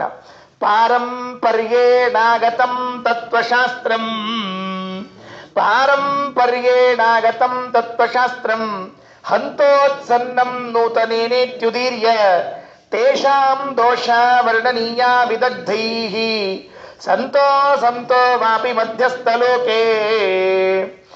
ನೋಡ್ರಿ, ವಿದಗ್ಧೈಹಿ, ನಮ್ಮಲ್ಲಿ ಕೆಲವರು ಬುದ್ಧಿವಂತರಿದ್ದಾರೆ, ಶಾಣ್ಯರಿದ್ದಾರೆ. ವಿದಗ್ಧೈಹಿ ಬಹಳ ಶಾಣ್ಯರಿದ್ದಾರೆ. ಅವ್ರನ್ನೇನ್ ಮಾಡಬೇಕು? ಮಧ್ಯಸ್ಥ ಲೋಕೆ, ಈ ಮಧ್ಯಸ್ಥ ಜನ ಇದ್ದಾರಲ್ಲ ಅವರ ಕಡೆಗೆ ಕಳಿಸಿ, ತೇಷಾಂ, ಆ ಮಧ್ವಾಚಾರ್ಯ ಗ್ರಂಥಗಳು ಅವರಲ್ಲಿರುವಂತಹ ದೋಷ ಇರ್ಲಿ ಇಲ್ಲದೆ ಇರ್ಲಿ, ಸಂತೋ ವಾ ಸಂತಹ, ಸಂತಿರ್ಲಿ ಅಸಂತಿರ್ಲಿ ಹೇಳ್ಬಿಡೋದು ಅಲ್ರಿ. ದೋಷ ಇದ್ರೆ ಹೇಳಬೇಕು, ಇಲ್ಲದೆ ಇದ್ರೆ ಆರೋಪ ಮಾಡಿ ಹೇಳ್ರಿ. ಏನ್ ಗಂಟು ಹೋಗ್ಬೇಕಾಗಿದೆ ನಿಮಗ? ಸಂತೋ ಸಂತೋ ವಾಪಿ ಮಧ್ಯಸ್ಥ ಲೋಕೆ. ದೋಷ ಇದ್ರೂ ಹೇಳ್ರಿ, ಇಲ್ಲದೆ ಇದ್ರೆ ಇಲ್ಲದೆ ಇದ್ದದ್ದನ್ನ ಇದೆ ಅಂತ ಕ್ರಿಯೇಟ್ ಮಾಡಿ ಹೇಳ್ರಿ. ಹಂಗೆ ಆಗ್ತಿರ್ತಾರೆ ಪಾಪ. ಯಾರೋ ಆಚಾರು, ಯಾರೋ ಪಂಡಿತರು, ಯಾರೋ ಸ್ವಾಮಿಗಳು ಇರ್ತಾರೆ, ಅವ್ರೇನ್ ದೋಷ ಇರುವುದಿಲ್ಲ, ಇವ್ರು ಕ್ರಿಯೇಟ್ ಮಾಡಿಬಿಟ್ಟಿರ್ತಾರೆ. ಅವರೇ ಕ್ರಿಯೇಟ್ ಮಾಡಿ ಅದಕ್ಕೊಂದು ಚಂದ ರೂಪ ಕೊಟ್ಟು ಜನರ ಮುಂದೆ ಹೇಳಿ ಬಂದ್ಬಿಟ್ಟಿರ್ತಾರೆ. ಅದಕ್ಕೆ ಹಾಗೆ ಮಾಡ್ರಿ. ಸಂತೋ ಸಂತೋ ವಾಪಿ ಮಧ್ಯಸ್ಥ ಲೋಕೆ ಏನಂತ ಹೇಳಬೇಕು? ಹಂತ ಉತ್ಸನ್ನಂ ನೂತನೇನ, ಈಗ ಹೊಸದಾಗಿ ಬಂದ ಈ ಮಧ್ವಾಚಾರ್ಯ ಇದ್ದಾರಲ್ಲ, ಪಾರಂಪರ್ಯೇಣಾಗತಂ, ಪರಂಪರೆಯಿಂದ ಬಂದಿರುವಂತಹ ಶಂಕರ ಸಿದ್ಧಾಂತವನ್ನ, ಶಂಕರಾಚಾರ್ಯರ ಸಿದ್ಧಾಂತವನ್ನ ಇವರೆಲ್ಲ ಉತ್ಸನ್ನಂ ಹಾಳು ಮಾಡ್ತಾ ಇದ್ದಾರೆ. ಈ ಮಧ್ವರ ಸಿದ್ಧಾಂತದವರೇನಿದ್ದಾರೆ ಶಂಕರರ ಸಿದ್ಧಾಂತವನ್ನು ಹಾಳು ಮಾಡ್ತಾ ಇದ್ದಾರೆ ಅಂತ ಹೇಳಿ ಜನರ ಮುಂದೆ ಬೊಬ್ಬಾಟ ಮಾಡಿ ಕೂಗಾಕಿ ಅವರನ್ನೆಲ್ಲ ನೀವು ಕೆಡಿಸಿಬಿಡ್ರಿ. ಆ ಮಧ್ಯಸ್ಥರನ್ನೆಲ್ಲ ವಶಕ್ಕೆ ತಗೊಳ್ರಿ. ಪಾರಂಪರ್ಯೇಣಾಗತಂ ತತ್ವಶಾಸ್ತ್ರಂ ಹಂತೋತ್ಸನ್ನಂ ನೂತನೇನೇತ್ಯುದೀರ್ಯ ತೇಷಾಂ ದೋಷ ವರ್ಣನೀಯ ವಿದಗ್ಧೈಃ ಸಂತೋ ಸಂತೋ ವಾಪಿ ಮಧ್ಯಸ್ಥ ಲೋಕೆ. ಮುಂದಿನ ಶ್ಲೋಕ 23. ಅವರಂತಾರ, ಏನರ ಮಾಡ್ರಿ, ನಿಮ್ಮ ಮನಸ್ಸಿನಾಗಿದ್ದದ್ದು ಯಾರಿಗೂ ಓದ್ತಾಬಾರ್ದು. ಒಟ್ಟು ಇವು ಕೆಲವರು ಇರ್ತಾರ್ರಿ, ಒಳಗೊಂದು ಇಟ್ಕೊಂಡ್ಬಿಟ್ಟಿರ್ತಾರ, ಹೊರಗೆ ಮಾತ್ರ ಬೇರೆ ಬೇರೆ ಬೇರೆ ಮಾತಾಡ್ತಿರ್ತಾರ. ಅವ್ರು ಏನು ಮಾತಾಡಿದ್ರು ಏನು ಹೇಳಿದ್ರು ಅಂತ ಕೊನೆ ತನಕ ಗೊತ್ತಾಗಿರಬಾರ್ದು. ಅದಕ್ಕೆ ಅವರಂತಾರೆ, ನಮ್ಮ ಶಾಸ್ತ್ರದ ನೀತಿಯನ್ನೇ ಜನರ ಮೇಲೆ ಪ್ರಯೋಗ ಮಾಡಿಬಿಡೋದಂತೆ. ಹೇಗೆ? ಸ್ವಾಭಿಪ್ರಾಯೋ ಬ್ರಹ್ಮವತ್ಸ್ಯಾದವಾಚ್ಯೋ, ಸ್ವಾಭಿಪ್ರಾಯ ಬ್ರಹ್ಮವತ್ಸ್ಯಾದವಾಚ್ಯೋ ಮಾಯಾಶಕ್ತಿಯ ಸರ್ವನಿರ್ವಾಹ ಸಿದ್ಧಿ ಇತ್ತಂ ನಿತ್ಯ ಶಾಸ್ತ್ರ ನಿತ್ಯೇವ ಬಾಧ್ಯ ಸರ್ವೋ ಲೋಕಃ ಸ್ವಾತ್ಮನೋ ಯಃ ಪರಸ್ಯಾತ್. ಸ್ವಾಭಿಪ್ರಾಯ, ನಮ್ಮ ಅಭಿಪ್ರಾಯವನ್ನ ಒಳಗಿಟ್ಟುಕೊಂಡು ಬ್ರಹ್ಮವತ್ ಸ್ಯಾತ್. ನಮ್ಮ ಸಿದ್ಧಾಂತದಲ್ಲಿ ಬ್ರಹ್ಮ ಹೇಗಿದ್ದಾನೆ? ಮಾಯಾವಾದ ಸಿದ್ಧಾಂತದಲ್ಲಿ ಬ್ರಹ್ಮ ಅವಾಚ್ಯ, ಬಾಯಿಯಿಂದ ಶಬ್ದದಿಂದ ಅವರನ್ನ ಹೇಳಲಿಕ್ಕೆ ಬರೋದಿಲ್ಲ. ಹೌದು, ನಾನು ನಿನ್ನೆ ಹೇಳಿದ್ದೀನಿ ಅವ್ರು ಬ್ರಹ್ಮ ಹೆಂಗಿದ್ದಾನೆ ಅಂತ ಹೇಳಿ. ಹಾಗೆ ನಮ್ಮ ಮನಸ್ಸಿನ ಅಭಿಪ್ರಾಯವನ್ನ ಮನಸ್ಸಿನಲ್ಲೇ ಇಟ್ಕೊಂಡಿರ್ಬೇಕು, ಬಾಯಿಂದ ಹೇಳಬಾರ್ದು. ಸ್ವಾಭಿಪ್ರಾಯ ಬ್ರಹ್ಮವತ್ ಸ್ಯಾದ್ ಅವಾಚ್ಯ. ಕೆಲವರು ಕೇಳ್ತಿರ್ಬೇಕ್ರಿ, ಎಲ್ಲರ ಊರಿಗೆ ಹೋದಾಗ ಮತ್ತೊಂದು ಕಡೆ ಇದ್ದಾಗ, ನಿಮ್ದು ಅಭಿಪ್ರಾಯ ಏನು? ನಿಮ್ದು ಅಭಿಪ್ರಾಯ ಏನು ಮುಂದೇನು? ಬರೀ ಗುಣ ಹಾಕ್ತಿರ್ತಾರೆ. ನಿಮ್ಮ ಅಭಿಪ್ರಾಯ ಏನಪ್ಪ? ಹೇಳು. ನೀವಿದ್ದಾಗ ನಮ್ದೇನು ಮತ್ತಿಷ್ಟೇ. ಅದೇನು ತಿಳ್ಕೊಬೇಕವ? ನೀವಿದ್ದಾಗ ನಮ್ದೇನು ಅಂತ ತಿಳ್ಕೊ. ಅವನ ಮನಸ್ಸಿನಾಗ ಒಂದು ಇರ್ತದ್ರಿ, ಹೇಳಂಗೇ ಇಲ್ಲ. ನಾವೇ ಏನರ ಒಂದು ನಿರ್ಧಾರ ಮಾಡಿಕೊಂಡು ಕೆಲಸ ಮಾಡಿದ ಮೇಲೆ ಕೆಡ್ತಂತ ಇಟ್ಕೊಳ್ರಿ. ನನಗೆ ಗೊತ್ತಿತ್ತು, ಇಷ್ಟಾಗ್ತದೆ, ನನಗೆ ಮೊದಲೇ ಗೊತ್ತಿತ್ತು. ನನಗೆ ನಾ ಅದಕ್ಕೆ ಹೇಳಿಲ್ಲ. ಇಷ್ಟಾಗ್ತಂತ ಗೊತ್ತಿತ್ತು, ಅದಕ್ಕೆ ಕೆಟ್ಟದಂತ ಅಲ್ಲ ಮೊದಲೇ ಹೇಳಿಕೆ. ಏನು ಬಾಯಲ್ಲಿ ಬೆಲ್ಲ ಇಟ್ಕೊಂಡು ಕೂತಿದ್ದೀಯಾ? ಏನು ಲಾಲಿಪಾಪ್ ಇಟ್ಕೊಂಡು ಕೂತಿದ್ದೆ? ಬೆಲ್ಲ ಹೇಳಿ ಬರ್ತಿತ್ತಿಲ್ಲ ಮೊದಲೇ ನಿನಗೆ? ಇಲ್ಲ, ನಿಮ್ದು ಕೆಟ್ಟಲಿಂತ ಕಾಯಿಲೆ ಕೆತ್ತಿದ್ದು ನಾನು. ಕೆಟ್ಟ ಮೇಲೆ ಹೇಳಿದ್ರು. ಈ ಇಟ್ಟು ಕೆಟ್ಟಿರ್ತಾರೆ ಹೇಳ್ತಿರ್ತೀವಿ, ಕೆಲಸ ಕೆಡಿಸೋ ತಕ್ಕ ಸುಮ್ ಕುದಿರ್ತಾರೆ. ಕೆಟ್ಟ ಮೇಲೆ ನಿಮ್ಮ ಕೈಲಿ ಆಗಿಲ್ಲ, ಯಾಕೆ ಮಾಡ್ತೀರಿ ಇಂಥವೆಲ್ಲ? ಅಲ್ಲೂ ಮೊದಲೇ ನಿನ್ನ ಅಭಿಪ್ರಾಯ ಕೇಳಿದ್ನೆಲ್ಲ ಹೇಳು ಅಂತ ಕೇಳಿದೆ, ಅವಾಗ ಯಾಕೆ ಹೇಳಲಿಲ್ಲ? ಅವಾಗೇನು ಇವಾಗ ಹೇಳ್ಬೇಕು ಮುಖ್ಯ ಅಂತಿರ್ತಾರೆ. ಹಾಗೆ ಸ್ವಾಭಿಪ್ರಾಯ ಬ್ರಹ್ಮವತ್ ಸ್ಯಾದ್ ಅವಾಚ್ಯ. ನಮ್ಮ ಅಭಿಪ್ರಾಯ ಹೇಗಿರಬೇಕು ಅಂದ್ರೆ ಬ್ರಹ್ಮನಂತೆ ಇರಬೇಕಂತೆ. ನಮ್ಮ ಬ್ರಹ್ಮ ಹೇಗಿದ್ದಾನೆ? ಅವಾಚ್ಯ, ವಚನ ವೃತ್ತಿಯಿಂದ ಹೇಳೋ ಹಂಗಿಲ್ಲ, ಬಾಯಿಂದ ಹೇಳೋ ಹಂಗಿಲ್ಲ, ಹಂಗಿರಬೇಕು. ಮಾಯಾಶಕ್ತಿಯ ಸರ್ವನಿರ್ವಾಹ ಸಿದ್ಧಿ. ಮಾಯಾಶಕ್ತಿ ಅಂದ್ರೆ ಮೋಸದಿಂದಲೇ ಎಲ್ಲ ನಿರ್ವಾಹ ಮಾಡಿಬಿಡುತ್ತೇವೆ. ಇತ್ತಂ ನಿತ್ಯ ಶಾಸ್ತ್ರ ನೀತ್ಯೇವ ಬಾಧ್ಯ. ಹೀಗೆ ಶಾಸ್ತ್ರದ ನೀತಿಯಿಂದಲೇನೆ ಜನರನ್ನು ಕೂಡ ಸರ್ವೋ ಲೋಕಃ, ನಮ್ಮವರಿರಲಿ ಪರಕೀರಿರಲಿ ಎಲ್ಲರನ್ನೂ ಕೂಡ ವ್ಯವಸ್ಥೆ ಮಾಡಬೇಕು. ಇವತ್ತಿನ ಉಪನ್ಯಾಸದ ಕೊನೆಯ ಶ್ಲೋಕ ಏನು? ಮತ್ತೊಂದು ಪ್ಲಾನ್ ಮಾಡಿದ್ರಂತೆ. ವಶೀಕರಣ, ಪಾಲನ, ಸ್ತಂಭನ, ಮಧ್ಯಸ್ಥರಿಗೆ ಹೋಗಿ ದೋಷಗಳನ್ನು ಹೇಳೋದು ಎಲ್ಲ ಮುಗಿದ ಮೇಲೆ 24ನೇ ಶ್ಲೋಕದಲ್ಲಿ ಇನ್ನೊಂದು ಪ್ಲಾನಿಂಗ್. ಏನು ಪ್ಲಾನಿಂಗು? ಗ್ರಾಮೇ ಗ್ರಾಮೇ ವಾರ್ಯತಾಂ ಮಾನನೈಷಾಂ ಪೂರ್ವಂ ಸಾಮ ಪೂರ್ವೈರುಪಾಯೈಃ ಸಂಪ್ರಾಪ್ತಾನಾಂ ಮಾನಭಂಗಾಯ ಕಾರ್ಯಂ ಗ್ರಂಥಾಕರ್ಷಾದುದ್ಯತೈರಸ್ಮದೀಯೈಃ. ಗ್ರಾಮೇ ಅವ್ರಿಗೆ ಯಾವ್ಯಾವ ಹಳ್ಳಿಗೆ ಬರ್ತಾರೆ ಮೊದಲೇ ಹೋಗ್ಬೋದು. ನಾವಲ್ಲೇ ಆ ಹಳ್ಳಿಯಾಗ ಮೊದಲೇ ಹೋಗಿ ಕೂತ್ಕೊಂಡ್ಬಿಡೋದು. ಮಧ್ವಾಚಾರ್ಯರು ಯಾವ ಊರಿನಿಂದ ಹಿಂಗೆ ಹಾಗೆ ಹೋಗ್ತಿರ್ತಾರಲ್ಲ, ಆ ಹಳ್ಳಿಗಳಲ್ಲಿ ನಾವೇ ಮೊದಲು ಹೋಗಿ ಆ ಊರಿನವ್ರಿಗೆಲ್ಲ ಹೆದರ್ಸ್ಬಿಡೋದು. ನೋಡ್ರಿ, ಸ್ವಾಮಿಗಳು ಹಿಂಗೆ ಹೋಗ್ಬೇಕಾದ್ರೆ ಮೆರವಣಿಗೆ, ಶೋಭಾಯಾತ್ರೆ, ಪೂರ್ಣಕುಂಭ ಸ್ವಾಗತ, ಪ್ರವಚನ, ಪಾದ ಪೂಜಿ, ಮಂತ್ರಾಕ್ಷತಿ, ಮುದ್ರಿ, ಭಿಕ್ಷಾ ಏಗರ ಅಂದ್ರಿ ಅದು ಮೊದಲು ಅವ್ರು ಹೆದರ್ಸ್ಬಿಡೋದು. ಪಾಪ ಇವು ಸಾಮಾನ್ಯ ಜನತಾ ಹಿಂಗಿರ್ತದೆ ಹೇಳ್ತೀನಿ. ಅವರಿಗೆ ಒಳಗಿನ ಗೊತ್ತಿರಂಗಿಲ್ಲ ರೀ. ಒಳಗಿನ ಗೊತ್ತಿರಂಗಿಲ್ಲ. ಇವು ಹೆದರ್ಕೊಂಡು ಬೇಡಪ್ಪ ಸೊಳ್ಳೆ ಯಾಕಂತ ಸುಮ್ಮ ಅವ್ರು ಅಷ್ಟು ಹೇಳಿಗತ್ತಾರೆ. ಸುಮ್ಮನೆ ಯಾಕೆ ನಮ್ಮ ದೂರಿನ ಕೈ ಮುಗಿದ್ಬಿಟ್ರು ಮುಗಿದು ಹೋತು. ಸ್ವಾಮಿಗಳು ಅಲ್ಲೇ ಇರಲಿ, ನಾವಿಲ್ಲೇ ಇರ್ತೀವಿ, ಕೈ ಮುಗಿದ ಪಾಪ ಆ ಊರಿಗೆ ಸ್ವಾಮಿಗಳು ಬಂದಿರೋದ ಎಲ್ಲ ಭಕ್ತರನ್ನ ಭೇಟಿ ಆಗೋಣ ಅಂತ, ಯೋಗಕ್ಷೇಮ ವಿಚಾರ ಮಾಡೋಣ ಅಂತ. ಏನೋ ಏನಾಗ್ತಿರ್ತದ್ರಿ, ಕೆಲವು ಭಕ್ತರಿಗೆ ಮನೆಯೊಳಗೆ ಹೇಳ್ಕೊಳ್ಲಿಕ್ಕೆ ಆಗದೆ ಇರೋದನ್ನ ಸ್ವಾಮಿಗಳ ಮುಂದೆ ಹೇಳ್ಕೊತಿರ್ತಾರೆ. ಅಲ್ಲಿ ಹೇಳ್ಕೊಂಡಾಗ ಒಂದಿನ ಸಮಾಧಾನ ಆಗ್ತಿರ್ತದ. ಆ ಪರಿಷ್ಕಾರ ಸಿಗ್ತದೋ ಬಿಡ್ತದೋ ಮುಂದಿನ ವಿಷಯ. ಸಮಾಧಾನ ಆಗ್ತಿರ್ತದೆ ಅಷ್ಟು. ಅವ್ರ ಮುಂದೆ ಹೇಳ್ಕೊಂಡ್ವಿ, ಏನೋ ಒಂದು ದೊಡ್ಡವ್ರ ಮುಂದೆ ಹೇಳ್ಕೊಂಡ್ವಿ, ಏನೋ ಒಂದು ದಾರಿ ಕಾಣ್ತಿರ್ತದೆ ಅಂತ ತಿಳ್ಕೊಂಡು ಹಿಂಗೆ ಹೇಳಿದ್ರು ಅಂತ ಇಟ್ಕೊಳ್ರಿ. ವ್ಯವಸ್ಥಾಪಕ ಮಂಡಳಿ ಅಂತ ಇರ್ತದಲ್ಲ, ಹಂಗೆ ಹೇಳ್ಬಿಟ್ರು ಸ್ವಂತ ಹಣ್ಣಕ್ಕೂ ಬ್ಯಾಡ ಬಿಡ್ರಪ್ಪ, ಅವ್ರನ್ನ ಹೇಳ್ಸೊಳ್ಳೆ ನಾವ್ ಯಾಕೆ ಮತ್ತೆ ಹೋಗಿ ಮುಂದೆ ಹೋಗ್ಬೇಕ್ರಿ ಅಂತ ಹೇಳಿ ಮೊದಲೇ ಗ್ರಾಮೇ ವಾರ್ಯತಾಂ ಮಾನನೈಷ. ಮಾನನ ಅಂದ್ರೆ ಗೌರವ ಕೊಡೋದು. ಆ ಮಾನನ ಏನದ, ಗೌರವ ಕೊಡೋದು ಅಂತ ಏನದ, ಅದನ್ನೆಲ್ಲ ವಾರ್ಯತಾಂ ದಾಖಲೆ ಮಾಡಿಬಿಟ್ರಿ. ಪೂರ್ವಂ ಸಾಮ ಪೂರ್ವೈರುಪಾಯೈಃ. ಇದನ್ನ ಅವ್ರ ಊರಿಗೆ ಬಂದ ಮೇಲೆಲ್ಲ, ಊರಿಗೆ ಬರೋಕ್ಕಿಂತ ಮೊದಲ ಕೆಲಸ ಮಾಡ್ಬೇಕು. ಗಡ್ಡಕ್ಕೆ ಬೆಂಕಿ ಹತ್ತಿದ್ಮೇಲೆ ಬಾವಿ ತೋಡಬಾರದು. ಗಡ್ಡಕ್ಕೆ ಬೆಂಕಿ ಹತ್ತಿದ್ಮೇಲೆ ಬಾವಿ ತೋಡಬಾರ್ದು ಅನ್ನೋ ಗಾದಿ ಮಾತು ಎಷ್ಟು ಹಳಿದಾಗ ಹೋಗ್ಯದಂದ್ರೆ, ಗಡ್ಡನ ಇಲ್ಲಿಗ ಯಾರು ತೋಡೋಕ್ ಬಾವಿನ ಹೇಳೋಣಂತ ನಾನು ವಿಚಾರ ಮಾಡಿದೆ. ಈ ಗಾದಿ ಮಾತು ಎಂದ್ರೆ ಉಪಯೋಗ ಬೀಳ್ತದೆ, ಯಾಕಂದ್ರೆ ನನಗೂ ಬಳಸ್ಕೊಡ್ರಿ ಎಲ್ಲರೂ ಒಂದ್ ಕಡೆಗೆ ಬರ್ದ ಬಿಟ್ಟಾರೆ. ಗಡ್ಡಕ್ಕೆ ಬೆಂಕಿ ಹದ್ದಾಗ ಬಾವಿ ತೋಡಬಾರ್ದ ಅಂದೆ. ಅಷ್ಟು ಗಡ್ಡ ಇಲ್ಲೇ ಇಲ್ಲಲ್ಲ ಅಂದೆ. ದಿವಸ ಮಾಡ್ಕೊಂಡ್ರೆ ಎಲ್ಲಿಂದ ಬರ್ಬೇಕು ಗಡ್ಡವು? ಗಡ್ಡಿಲ್ಲ, ಮೀಸಿಲ್ಲ. ತಳಗ್ ಬಿದ್ರು ಮೀಸಿ ಮಣ್ಣಾಗ್ಲಂತ ಇದ್ರ ಮಣ್ಣು ಆಗ್ಬೇಕು, ಮಣ್ಣು ಆಗ್ಬೇಕು, ಇಲ್ಲೇ ಇಲ್ಲಿ ಮಣ್ಣಲ್ಲಿ ಆಗ್ಬೇಕು. ಈಗ ಹೊಸ ಸಿಸ್ಟಮ್ ಬಂದ್ಬಿಟ್ಟದಿಲ್ಲ. ಆ ಗಾದಿ ಮಾತು ಬರ್ದಾಗ ಇದ್ದದ್ದು ಬರೋಬ್ಬರಿ ಇತ್ರಿ, ಈಗ ಬರ್ದದ್ ಬೇರೆ ಮತ್ತೆ. ಈಗ ಹೊಸ ಗಾದಿ ಮಾತು ಬರಿಬೇಕು. ಈಗ ಕೆಳಗೆ ಬಿದ್ರು ಮೂಗ್ ಮಣ್ಣ ಆಗ್ಲಿಲ್ಲ ಬರಿಬೇಕು ಈಗ ಅಷ್ಟೇ. ಯಾಕೆ ಬೀಸಿಲ್ಲ, ಗಡ್ಡೆ ಇಲ್ಲ, ಗಡ್ಡೆಗೆ ಬೆಂಕಿ ಎತ್ತಾಗ ಬಾವಿ ತೊಡಬೇಕು ಅಂತಂದ್ರೆ ಇಲ್ಲ ಅಂತ ಅರ್ಥ. ಅದಕ್ಕೆ ಮೊದಲೇ ವ್ಯವಸ್ಥೆ ಮಾಡ್ಕೋಬೇಕೇ ವಿನಃ ಆಮೇಲಲ್ಲ. ಪೂರ್ವಂ ಸಾಮಪೂರ್ವೈರುಪಾಯೈ, ಮೊದಲೇ ಉಪಾಯದಿಂದ ಸಮಾಧಾನದಿಂದ ಹೇಳಿ ಮಾಡಬೇಕು. ಹೆಂಗ್ ಮಾಡ್ಬೇಕ್ರಿ ಅಂದ್ರೆ ಆಗಮನ ನಮಸ್ಕಾರ ಭಿಕ್ಷಾ ಪ್ರದಾನಾದಿ ಸಂಭಾವನಾಂನ ಕರ್ತವ್ಯಂ. ಯಾರಿಗೂ ಭಿಕ್ಷಾ ಕೊಡೋ ಹಂಗಿಲ್ಲ, ಊಟಕ್ಕೆ ಹಾಕೋ ಹಂಗಿಲ್ಲ ಸ್ವಾಮಿಗಳಿಗೆ. ಯಾರೇ ಬೇಕಾದವ್ರು ಬಂದು, ನಾ ಹೇಳಿದ್ನಲ್ಲ, ಪಾದ ಪೂಜೆ ಇಲ್ಲ, ಭಿಕ್ಷಾ ಇಲ್ಲ, ಸಂಭಾವನೆ ಇಲ್ಲ, ಶೋಭಾಯಾತ್ರೆ ಇಲ್ಲ, ಏನಿಲ್ಲ, ಎಲ್ಲ ಕಳಿಸ್ಬಿಡೋದವ್ರು. ಇನ್ನು ಒಂದು ವೇಳೆ ಅಕಸ್ಮಾತ್ ಬಂದ್ಬಿಟ್ರು ಅಂತ ಇಟ್ಕೊಳ್ರಿ, ಸಂಪ್ರಾಪ್ತಾನಾಂ ಬರ್ಲಿಕ್ಕಿಲ್ಲ ಸ್ವಾಮಿಗಳು ನಮ್ಮ ಮನೆಗೆ ಏನ್ ತಿಳ್ಕೊಂಡು ಕೂತಿರ್ತಾರೆ ಕೆಲವ್ರು, ಕೂತ್ಬಿಟ್ಟಿರ್ತಾರೆ. ನಾವು ಸುಮ್ಮ ಅಂದಿದ್ವಿ ವ್ಯವಸ್ಥಾಪಕರ ಮುಂದೆ, ಸ್ವಾಮಿಗಳು ಈ ಓಣ್ಯಾಗ ಹೋದ್ರೆ ನಮ್ಮ ಮನೆಗೆ ಒಂದು ಕರ್ಕೊಂಡು ಹೋಗ್ರಪ್ಪ ಅಂತ ಇಷ್ಟು ಅಂದಿದ್ವಿ. ನೆನಪಿಟ್ಕೊಂಡ್ರೆ ಏನೋ ಬರ್ಲಿಕ್ಕಿಲ್ಲ ಬಿಡು ಅಂತ ಇವ್ರ ಮನ್ಯಾಗ ಆರಾಮ್ ಟಿವಿ ನೋಡ್ಕೋತ ಕಾಲ್ ಮೇಲೆ ಕಾಲ್ ಹಾಕೊಂಡು ಗ್ಯಾಸ್ ಮೇಲೆ ಅಡಿಗೆ ಇಟ್ಟು ನೀವು ಕೂತ್ ಬಿಟ್ಟಿರ್ತಾರೆ. ಸ್ವಾಮಿಗಳು ಗಾಡಿ ಬಂದ್ಬಿಡ್ತಾರೆ, ಬರೋಬ್ಬರಿ ಬಂದಿರ್ಬಿಡ್ತಾರೆ ಮನೆ ಮುಂದೆ. ಹೇಳ್ತೀನ್ರಿ ಇವರಿಗೆ ಫಜೀತಿ, ಚೈ ಚೈ ಚೈ ಚೈ ಚೈ, ಓಡು ಲಗಬಗಿಯಿಂದ ಬೀಳು, ಏಳು, ಒಟಗ ನೀರು ತಗೊಂಬಾ, ತಟ್ಟಿ ತಗೊಂಬಾ, ಹಾರ ತಗೊಂಬಾ. ಇವ್ರ ಪಾತ್ಪೂಜಿಗೆ ಅಂದ್ ನೋಡ್ತಿರ್ಬೇಕ್ರಿ, ಕಾಲಿಗೆ ಹಾಕ್ತಾರೋ, ತಲೆಗೆ ಹಾಕ್ತಾರೋ, ಎಲ್ಲಿ ಹಾಕ್ತಾರೋ. ಇವ್ರು ಮತ್ತೆ ದೊಡ್ಡ ಕತ್ತೀನಿ ಇವ್ರದೆಲ್ಲ.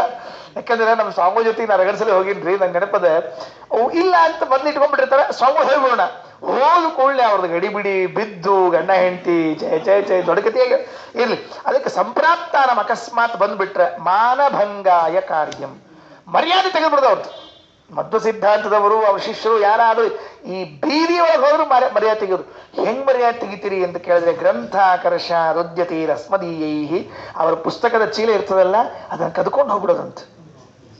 ಎಂಥ ಕೆಲಸಗಳಿದ್ದಾರೆ.